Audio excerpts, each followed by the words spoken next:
ಎಲ್ಲರೂ ಧ್ಯಾನ ಸ್ಥಿತಿಯಿಂದ ಸಹಜ ಸ್ಥಿತಿಗೆ ಬರೋಣ. ಕೈ ಬೆರಳುಗಳನ್ನ ಹಗುರವಾಗಿ ಬಿಡಿಸ್ಕೊಳ್ತಾ ಕಣ್ಗಳ ಮೇಲೆ ಇರಿಸ್ಕೊಳ್ಳಿ.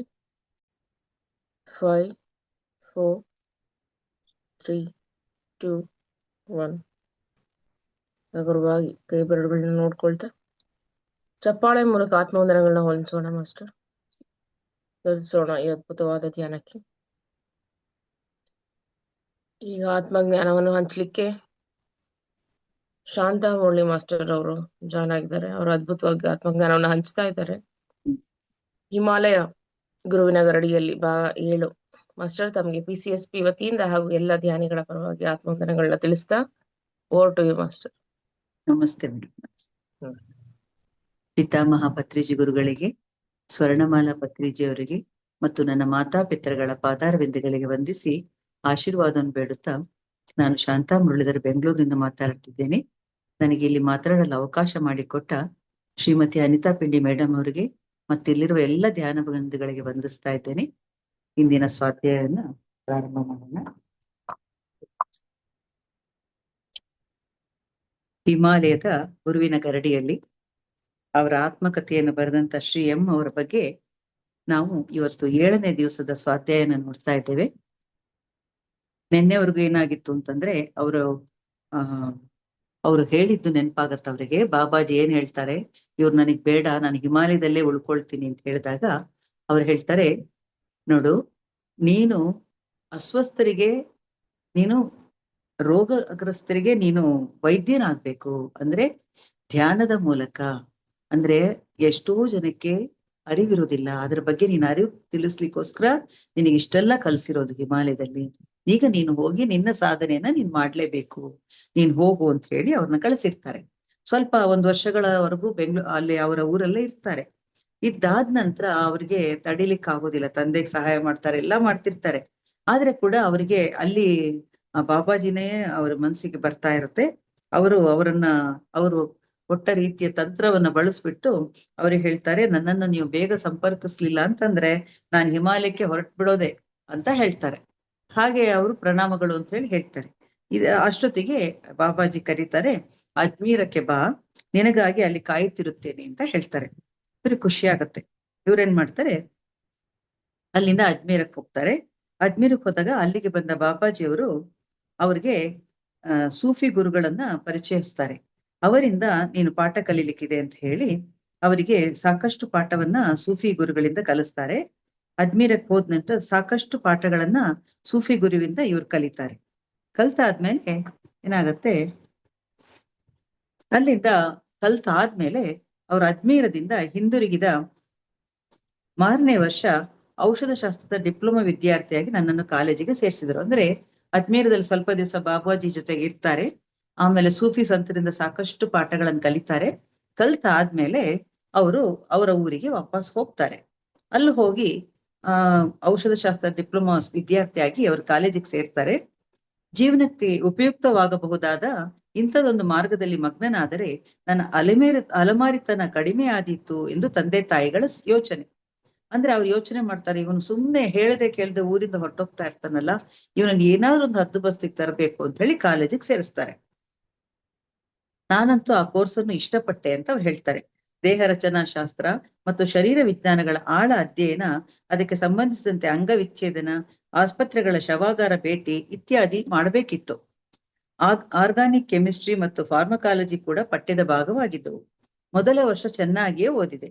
2ನೇ ವರ್ಷದ ಉತ್ತರಾರ್ಧದಲ್ಲಿ ನನ್ನ ಮೇಲೆ ಆಗಾಗ ಆಹ್ವಾನ ಆಗುತ್ತಿದ್ದ ಸಂಚಾರದ ತಹತ ಅವ್ರಿಗೆ ಹಿಮಾಲಯಕ್ಕೆ ಹೋಗೋದಂದ್ರೆ ಬಹಳ ಇಷ್ಟ. ಹಾಗಾಗಿ ಪುನಃ ಶುರುವಾಗತ್ತೆ ಅವ್ರಿಗೆ, ನಾನು ಇಲ್ಲಿ ಇಲ್ಲ, ನಾನು ಅಲ್ಲಿ ಹೋಗ್ಬೇಕು ಅಂತ ಅವರಿಗೆ ಮನಸ್ಸು ಬರ್ಲಿಕ್ಕೆ ಶುರುವಾಗತ್ತೆ. ಶ್ರೀರಾಮಕೃಷ್ಣ ಪರಮಹಂಸರೊಂದಿಗೆ ಬಾಬಾಜಿ ಮಾತಾಡುತ್ತಾ ಕುಳಿತಿದ್ದಂತೆ ಕನಸು ಕಾಣ್ತಾರೆ ಇವರು. ಆ ಕನಸು ಕಂಡಿದ್ದೇ ಅವ್ರು ಅನ್ಕೊಳ್ತಾರೆ, ಇದೇ ನನಗೆ ಸೂಚನೆ ಅಂತ ಹೇಳ್ಬಿಟ್ಟು ಬೆಳಿಗ್ಗೆ ಎದ್ದು ಕಲ್ಲಿಕೋಟೆಗೆ ಹೊರಟೇ ಬಿಡ್ತಾರೆ ಅವರು. ಅಂದ್ರೆ ಅವ್ರಿಗೆ ಇಲ್ಲಿದ್ರೂ ಕೂಡ ಅವ್ರು ಸಂಪೂರ್ಣವಾಗಿ ಇಲ್ಲಿ ಇರೋದೇ ಇಲ್ಲ. ಆ ರೀತಿ ಅವರು ಹೋಗ್ತಾರೆ. ಅಲ್ಲಿಂದ ಹಾಗೆ ಅವ್ರು ಹೋಗ್ತಾ ಕಲ್ಕತ್ತೆಯಿಂದ ಹಾಗೆ ಮತ್ತೆ ಬಾಂಬೆಗೆ ಹೋಗ್ತಾರೆ ಅವರು. ಅಲ್ಲಿ ಒಬ್ಬರ ಸಹಾಯದಿಂದ ಅವರು ಬಾಂಬೆಗೆ ಹೋಗ್ತಾರೆ. ಗದ್ದಲದ ಬಾಂಬೆಯಲ್ಲಿ ಇದು ಒಂದು ಓಯಸಿಸ್ ನಂತಿತ್ತು. ಅಂದ್ರೆ ಹೋದವ ಮೊಟ್ಟ ಮೊದಲಿಗೆ ಶ್ರೀರಾಮಕೃಷ್ಣರ ವಿಶಿಷ್ಟ ದೇಗುಲದೊಳಗೆ ಕುಳಿತು ಸ್ವಲ್ಪ ಕಾಲ ಧ್ಯಾನಿಸಿದೆ. ನನ್ನ ಕೋರಿಕೆಯ ಮೇರೆಗೆ ಮಿಷನ್ನ ಆಗಿನ ಅಧ್ಯಕ್ಷರು ಹಿರಿಯ ಸನ್ಯಾಸಿಯು ಶ್ರೀರಾಮಕೃಷ್ಣರ ನೇರ ಶಿಷ್ಯ ಮಹಾಪುರುಷ ಮಹಾರಾಜರ ಶಿಷ್ಯರೂ ಆಗಿದ್ದ ಸ್ವಾಮಿ ಹಿರಣ್ಮಯಾನಂದರನ್ನು ಭೇಟಿ ಮಾಡಲು ಅವಕಾಶ ಸಿಕ್ಕಿತು. ಅಂದ್ರೆ ಅಲ್ಲಿಂದಾಚೆಗೆ 1.5 ವರ್ಷಗಳ ಕಾಲ ನಾನು ಬ್ರಹ್ಮಚಾರಿ ಶಿವಪ್ರಸಾದನಾಗಿದ್ದೆ. ಶಿವಪ್ರಸಾದ ಅಂತ ಹೆಸರಿನಿಂದಲೇ ಅವರು ರಾಮಕೃಷ್ಣಾಶ್ರಮದಲ್ಲಿ 1 ವರ್ಷ ಇರ್ತಾರೆ. ಇದಾದ್ಮೇಲೆ ಏನ್ ಮಾಡ್ತಾರೆ,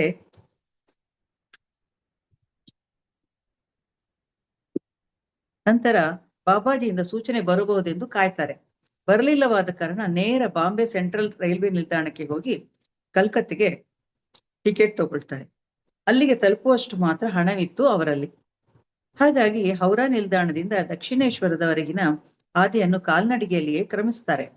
ಈ ನಡುವೆ ಹೊತ್ತಿಗೆ ಊಟ, ಅದರಲ್ಲಿಯೂ ಒಳ್ಳೆಯ ಊಟ ಅಭ್ಯಾಸವಾಗಿತ್ತು. ದಕ್ಷಿಣೇಶ್ವರದ ತಲುಪುವ ವೇಳೆಗೆ ದಣಿದು ಹಸಿದು ಕಂಗಾಲಾಗ್ಬಿಡ್ತಾರೆ ಇವರು. ಆದ್ರೆ ಏನ್ ಆಶ್ಚರ್ಯ, ದೇವಸ್ಥಾನದ ಮುಖ್ಯ ದ್ವಾರದಲ್ಲಿ ನನ್ನ ನೆಚ್ಚಿನ ಬಾಬಾಜಿ ನಿಂತಿದ್ರು. ಅವರು ನೋಡಿದ ಕೂಡಲೇ ಅವರಿಗೆ ಹಸಿವು, ನಿದ್ದೆ, ಸುಸ್ತು ಎಲ್ಲ ವಾಪಸ್ ಹೊರಟೋಗುತ್ತೆ. ಓಡಿ ಬಂದು ಅವ್ರನ್ನ ನಮಸ್ಕಾರ ಕಾಲಿಗೆ ಎರಗ್ತಾರೆ. ಆಗ ಇವರು ಬೆಚ್ಚಗೆ ಆಲಂಗಿಸ್ತಾರೆ ಬಾಬಾಜಿ. ಹಸಿದ ಬ್ರಹ್ಮಚಾರಿ ಮಹಾರಾಜರಿಗೆ ಮೊದಲು ಸ್ವಲ್ಪ ಆಹಾರ ಆಗ್ಲಿ ಅಂತ ಹೇಳ್ತಾರೆ. ಅವರಿಗೆಲ್ಲ ಗೊತ್ತಾಗತ್ತಲ್ಲ, ಇವರನ್ನ ನೋಡಿದ ತಕ್ಷಣ ಅವರು, ನೀನ್ ಫಸ್ಟ್ ಹಸಿದಿದ್ಯಾ, ಊಟ ಮಾಡು ಫಸ್ಟ್ ನೀನು, ಆಮೇಲೆ ಮಾತಾಡೋಣ ಅಂತ ಹೇಳ್ತಾರೆ. ಇದಾದ್ಮೇಲೆ ಅವರು ಅಲ್ಲಿಂದ ಬೇಲೂರು ಮಠಕ್ಕೆ ಬಂದು ಸ್ವಲ್ಪ ದಿನದ ನಂತರ ಭೋಜನ ಶಾಲೆಯಲ್ಲಿ ಒಳ್ಳೆಯ ಊಟ ಸ್ವಲ್ಪ ದಿನದ ನಂತರ, ಈಗ ನೀನು ಮನೆಗೆ ಹಿಂದಿರುಗು, ಸಂಚಾರದ ಸೋಂಕು ಮತ್ತೆ ಹಿಡಿಯುವವರೆಗೆ ಕಾಯಿ, ಬೇಲೂರು ಮಠಕ್ಕೆ ಪುನಃ ಬಂದು ಇನ್ನಷ್ಟು ಹೆಚ್ಚು ಕಾಲ ಕಳೆಯಲಿದ್ದಿ ನೀನು ಎಂದರು. ಬಾಬಾಜಿ ಹೇಳ್ತಾರೆ, ನೀನು ಬರೀ ಒಂದು ಹುಚ್ಚು ಹಿಡ್ದಂಗೆ ಓಡಿ ಓಡಿ ಬರೋದು ಆ ತರ ಮಾಡ್ಬೇಡ. ಆ ಟೈಮ್ ಬರುತ್ತೆ ನಿನಗೆ. ಆವಾಗ ಈಗ ನೀನು ಬೇಲೂರು ಮಠದಿಂದ ನಿನ್ನ ಊರಿಗೆ ಹೋಗು. ಪುನಃ ನಿನಗೆ ಇಲ್ಲಿ ಕೆಲವು ವರ್ಷಗಳ ನಂತರ ಬೇಲೂರು ಮಠಕ್ಕೆ ಮರುಭೇಟಿ ಕೊಡುವಂತ ಒಂದು ಅವಶ್ಯಕತೆ ಬರುತ್ತೆ ನಿನಗೆ. ಆವಾಗ ಇಲ್ಲಿ ಬಾ ಅಂತ ಆವಾಗ್ಲೇ ಅವರು ಬಾಬಾಜಿ ಭವಿಷ್ಯ ನುಡಿತಾರೆ ಇವರಿಗೆ. ಹಾಗಾಗಿ ಅವ್ರು ಹೇಳಿದ ನಂತರ ಇವ್ರು ವಾಪಸ್ಸು ಅವರ ಊರಿಗೆ ಹೋಗ್ತಾರೆ. ಅವ್ರ ಊರಿಗೆ ಹೋದ್ಮೇಲೆ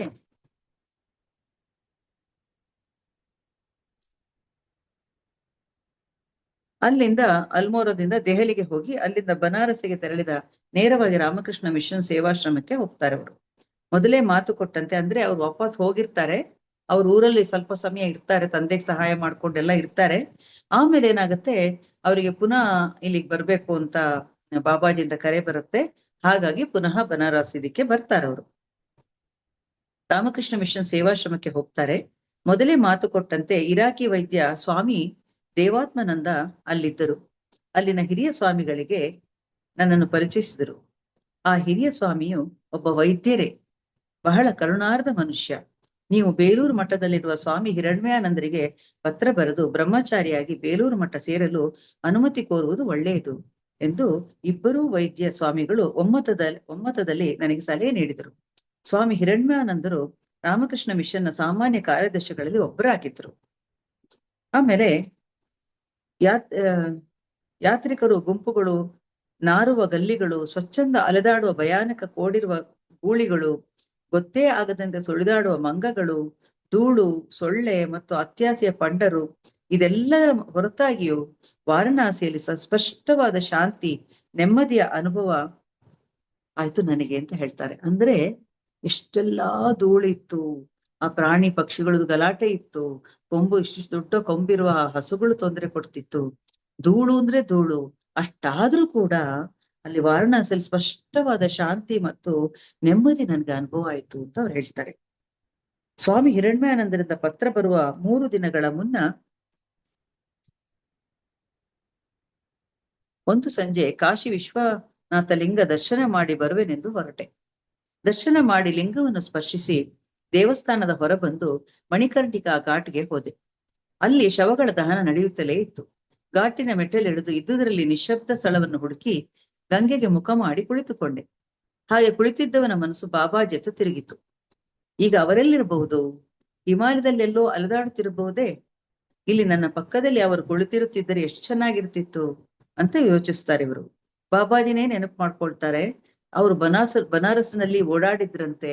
ಅವರೆಲ್ಲ ಹೇಗೆ ಓಡಾಡಿರ್ಬೋದು, ಹೇಗ್ ಸಂತೋಷ ಪಟ್ಟಿರ್ಬೋದು ಅಂತ ಅವ್ರ ಬಗ್ಗೆನೇ ನೆನಪು ಮಾಡ್ಕೊಳ್ತಾ ಕೂತ್ಕೊಳ್ತಾರೆ. ಸೂರ್ಯ ಅಸ್ತಮಿಸ್ತಾ ಇರತ್ತೆ. ಅವಾಗ ಇವರು ದೇವಸ್ಥಾನದಲ್ಲಿ ಜಾಗಟೆಗಳು, ಗಂಗೆ ಆರತಿ ಇದೆಲ್ಲ ಶಬ್ದ ಕೇಳಿಸ್ತಾ ಇರುತ್ತೆ. ಅಷ್ಟೊತ್ತಿಗೆ ಅವ್ರ ಹಿಂದಿನಿಂದ ಮಧು ಅಂತ ಕರೆದದ್ ಕೇಳುತ್ತೆ. ಅವ್ರ ಪರಿಚಿತ ದನಿ ಬೆಚ್ಚುತ್ತಾರೆ. ಬಾಬಾಜಿ ಅಲ್ಲದೆ ಬೇರೆ ಯಾರು ಇಷ್ಟು ವಾತ್ಸಲ್ಯದಿಂದ ನನ್ನ ಕರೀಲಿಕ್ಕೆ ಸಾಧ್ಯನೇ ಇಲ್ಲ ಅಂತ ಹೇಳಿ ಹಿಂದೆ ತಿರುಗಿ ನೋಡಿದ್ರೆ ತುಂಬಾ ಸಂತೋಷ ಆಗತ್ತೆ. ಬಾಬಾಜಿ ಅವರಿಗೆ ಒಂದು 2-3 ಹೆಜ್ಜೆ ಹಿಂದೆನೆ ಇರ್ತಾರೆ. ತುಂಬಾ ಸಂತೋಷ ಪಡ್ತಾರೆ. ಮತ್ತೆ ಹೇಗಿದ್ದಾರೆ ಬ್ರಹ್ಮಚಾರಿ ಮಹಾರಾಜರು ಅಂತ ಬಾಬಾಜಿ ಕೇಳ್ತಾರೆ. ಅವರ ಕೈಗಳನ್ನು ನನ್ನ ಹೆಗಲ ಮೇಲಿಟ್ಟರು. ನೀವು ಜೊತೆಯಲ್ಲಿಲ್ಲ ಎಂಬ ಬೇಸರವೊಂದನ್ನು ಬಿಟ್ಟರೆ ಚೆನ್ನಾಗಿದ್ದೇನೆ ಬಾಬಾಜಿ ಅಂತ ಹೇಳ್ತಾರೆ ಇವರು. ಯಾಕೆಂದ್ರೆ ಬಾಬಾಜಿ ಜೊತೆಗೇ ಇರ್ಬೇಕು ಅಂತ ಅವರಿಗೆ ಬಹಳ ಇಷ್ಟ ಆಗತ್ತೆ. ಟೀಕ್ ಹೇ ಅಂತ ಹೇಳ್ಬಿಟ್ಟು, ಈಗ 1-2 ಗಂಟೆಗಳ ಕಾಲ ಮಾತ್ರ ನಾನು ನಿನ್ನ ಜೊತೆ ಇರ್ತೀನಿ. ಅನೇಕ ವೈರುಧ್ಯಗಳ ವಿಚಿತ್ರ ನಗರ, ಬೆಳಕಿನ ನಗರಿ ಈ ಕಾಶಿ, ಮಾರುವೇಷದಲ್ಲಿರುವ ಅನೇಕ ಮಹಾನ್ ದಾರ್ಶನಿಕ ಚೇತನಗಳ ತವರು. ತ್ರೈಲಿಂಗ ಸ್ವಾಮಿ ಅಂತ ಕೆಲವು ಮಹಾತ್ಮರು, ಶ್ಯಾಮಚರಣ ಲಹರಿ ಮುಂತಾದವರು ಇಲ್ಲಿದ್ದರು. ಆದರೆ ಇನ್ನೂ ಯಾರಿಗೂ ತಿಳಿಯದಂತೆ ಅನೇಕರು ಇಲ್ಲಿ ನೆಲೆಸಿದ್ದಾರೆ. ಸಾಮಾನ್ಯವಾಗಿ ಹೆಸರು ಮಾಡಿರುವವರಿಗಿಂತ ಹೆಸರು ಮಾಡದವರ ಕೂಡ ಮಹತ್ತರ ಚೇತನಗಳು ಇಲ್ಲಿದೆ. ಅದರಿಂದಲೇ ಇಲ್ಲಿ ಕೂತು ನಿನ್ ಧ್ಯಾನ ಮಾಡಿದಾಗ ನಿನ್ನ ಮನಸ್ಸಿಗೆ ಶಾಂತಿ ಸಮಾಧಾನ ಸಿಕ್ಕೋದು ಅಂತ ಹೇಳ್ತಾರೆ. ನೀನು ಶವದಹನ ಮಣಿಕರ್ಣಿಕಾ ಘಾಟ್ನಲ್ಲಿ ನೆಲೆಸಿರುವ ಅಂತಹ ಒಬ್ಬ ಮಹಂತನನ್ನು ನೀನು ಭೇಟಿ ಮಾಡ್ಬೇಕು. ಅಂದ್ರೆ ಹೆಸರಾಗಿರುವಂತವ್ರು ಕೆಲವೊಬ್ರು ಇರ್ತಾರೆ, ಹೆಸರಾಗದೇ ಇರೋರಂತೂ ಕೂಡ ಅಂತ ಮಹಂತರು ತುಂಬಾ ಜನ ಇದ್ದಾರೆ ಇಲ್ಲಿ. ನೀನ್ ಅಂತವ್ರನ್ನ ಭೇಟಿ ಮಾಡ್ಬೇಕು ನೀನು. ಆತನೊಬ್ಬ ಅಘೋರಿ, ಸಂಪೂರ್ಣ ಹುಚ್ಚನಂತೆ ವರ್ತಿಸುತ್ತಾ ಆತ ಸುಟ್ಟ ಹೆಣಗಳ ಮಾಂಸ ತಿನ್ನುವನೆಂದು ನಂಬಿ ಜನರು ಅವನಿಂದ ದೂರವಿರುತ್ತಾರೆ. ಎಂದೂ ಸ್ನಾನ ಮಾಡುವವನಲ್ಲ. ಅವನು ಧೂಳು ತುಂಬಿದ ನಗ್ನ ಮೈಯಲ್ಲಿ ಮಾನವ ಮತ್ತು ಪ್ರಾಣಿಗಳ ಅಸ್ಥಿರಾಶಿಯ ನಡುವೆ ಸ್ಮಶಾನದಲ್ಲಿನ ಮುರುಕುಲು ಶೆಟ್ಟಿನಲ್ಲಿ ಅವನ ವಾಸ. ಆದರೆ ನೆನಪಿರ್ಲಿ, ಇವೆಲ್ಲ ಬರೀ ಮುಖವಾಡಗಳ ಒಂದು. ಯಾರ ತೊಂದರೆ ಇಲ್ಲದೆ ತನ್ನಷ್ಟಕ್ಕೆ ತಾನಿರಲು, ಆಧ್ಯಾತ್ಮಿಕ ಏಕಾಂತದ ಆನಂದವನ್ನು ಮುಕ್ತವಾಗಿ ಸವಿಯಲು, ಅದನ್ನು ಯೋಗ್ಯರೊಂದಿಗಷ್ಟೇ ಹಂಚಿಕೊಳ್ಳಲು ಇರುವ ಉಪಾಯ. ಬಾ, ಅವನ ಬಳಿಗೆ ಹೋಗೋಣ ಅಂತ ಬಾಬಾಜಿ ಅವ್ರನ್ನ ಕರ್ಕೊಂಡು ಹೋಗ್ತಾರೆ. ಅಂದ್ರೆ ತುಂಬಾ ಜನ ಅಘೋರಿಗಳಿರ್ಬೋದು, ಅವಧೂತರಿರ್ಬೋದು, ಬೇರೆಯವರಿಗೆ ಹುಚ್ಚರಂತೆ ಕಾಣಿಸ್ತಾ ಇರ್ತಾರೆ. ಆದ್ರೆ ಅವರ ಜ್ಞಾನ ಬೇರೆಯೇ ಆಗಿರುತ್ತೆ. ಅದನ್ನ ಅರ್ಥವರಿಗೆ ಮಾತ್ರ ಅವರ ಆತ್ಮಜ್ಞಾನವನ್ನು ತಿಳಿಲಿಕ್ಕೆ ಸಾಧ್ಯ ಆಗುತ್ತೆ. ಹಾಗೆ ಇವ್ರೇನ್ ಮಾಡ್ತಾರೆ, ಇವ್ರನ್ನ ಬಾಬಾಜಿ ಅಲ್ಲಿ ಕರ್ಕೊಂಡು ಹೋಗ್ತಾರೆ. ನಾವು ಅರೆಗತ್ತಲಲ್ಲಿ ಸ್ಮಶಾನ ಹಾದು ಮಣಿಕರ್ಣಿಕಾ ಘಾಟ್ನ ಒಂದು ನಿರ್ಜನ ಮೂಲೆ ತಲುಪಿದೆವು. ತಗಡು ಹಾಸಿದ್ದ ಒಂದು ಸಣ್ಣ ಗುಡಿಸಲಿಂದ ಹಿಂದಿ ಭಾಷೆಯಲ್ಲಿ ಶುದ್ಧ ಅವಾಚ್ಯ ಶಬ್ದಗಳನ್ನು ಒಗೆಯುತ್ತಿದ್ದ ದೊಡ್ಡ ದನಿಯೊಂದು ಕೇಳಿಸಿತು. ಶೆಟ್ಟಿನ ಹತ್ತಿರ ನಡೆದಂತೆ ಒಬ್ಬ ದೊಡ್ಡ ದಪ್ಪ ಮನುಷ್ಯ ಕಂಡ. ಗಂಟಲು ಕಿತ್ತು ಬರುವಂತೆ ಅರಚುತ್ತಿದ್ದ ಅಘೋರಿ. ಹಾಗಾದ್ರೆ ನೀನು ನನ್ನನ್ನು ಮೋಸಗೊಳಿಸಬಲ್ಲೆ ಅಂದ್ಕೊಂಡ್ಯಾ? ಬಡ್ಡಿಯ ದುರಾಸೆಯವನೇ, ಹಣ ಸಾಲ ನೀಡಿ ಎಷ್ಟು ದೊಡ್ಡ ಬಡ್ಡಿ ಹೇರುತ್ತಿ? ಎಲ್ಲ ಎಲೆ ರಕ್ತ ಪಿಪಾಸು, ನಿನ್ನ ಬಡ್ಡಿ ತೀರಿಸಲಾರದಕ್ಕೂ ಸಾಲ ಹಿಂತಿರುಗಿಸಲಾರದಕ್ಕೂ ಅದೆಷ್ಟು ಮಂದಿಯನ್ನು ಸಣ್ಣ ಪುಟ್ಟ ಭೂಮಿ ಕಸಿದುಕೊಂಡಿದ್ದಿ? ತನ್ನ ಸ್ವತ್ತೆಲ್ಲ ನಿನ್ನ ಪಾಲಾಯಿತೆಂದಲ್ಲವೇ ಆ ಹೆಂಗಸು ಆತ್ಮಹತ್ಯೆ ಮಾಡಿಕೊಂಡಿದ್ದು? ದುಷ್ಟ, ಇಷ್ಟೆಲ್ಲ ಮಾಡಿ ನನಗೆ ಸಿಹಿ ತಂದು ಕೊಡುತ್ತಿ, ಅದರಿಂದ ನಿನ್ನ ಪಾಪಕರ್ಮಗಳನ್ನು ತೊಳೆಯಬಹುದೇ? ಜಾರದ, ತೊಲಗಿಲ್ಲಿಂದ. ನೀನು ತಂದ ಸಿಹಿ ತಿನ್ನುವುದಿಲ್ಲ ನಾನು, ಅದು ವಿಷ ನನಗೆ. ನಾನು ಒದ್ದು ಹೊರಹಾಕುವ ಮುನ್ನ ನಡೆ ಇಲ್ಲಿಂದ ಅಂತ ಹೇಳಿ ಜೋರ ಬೈತಾರ ದಪ್ಪ ಮನುಷ್ಯನಿಗೆ. ರೇಷ್ಮೆ ಶರಾಯಿ ತೊಟ್ಟಿದ್ದ ಲೇವಾದೇವಿಗಾರ ಅದೇನೋ ಗುಣಗುಣಿಸಿದ. ಸ್ಪಷ್ಟ ಕೇಳಲಿಲ್ಲ ನನಗೆ. ಪ್ರತಿಕ್ರಿಯೆಗಾಗಿ ಅಘೋರಿ ಸಿಹಿ ತಿಂಡಿಯ ಡಬ್ಬಗಳನ್ನೆಲ್ಲ ಎಸೆದು ಬಿಟ್ಟ.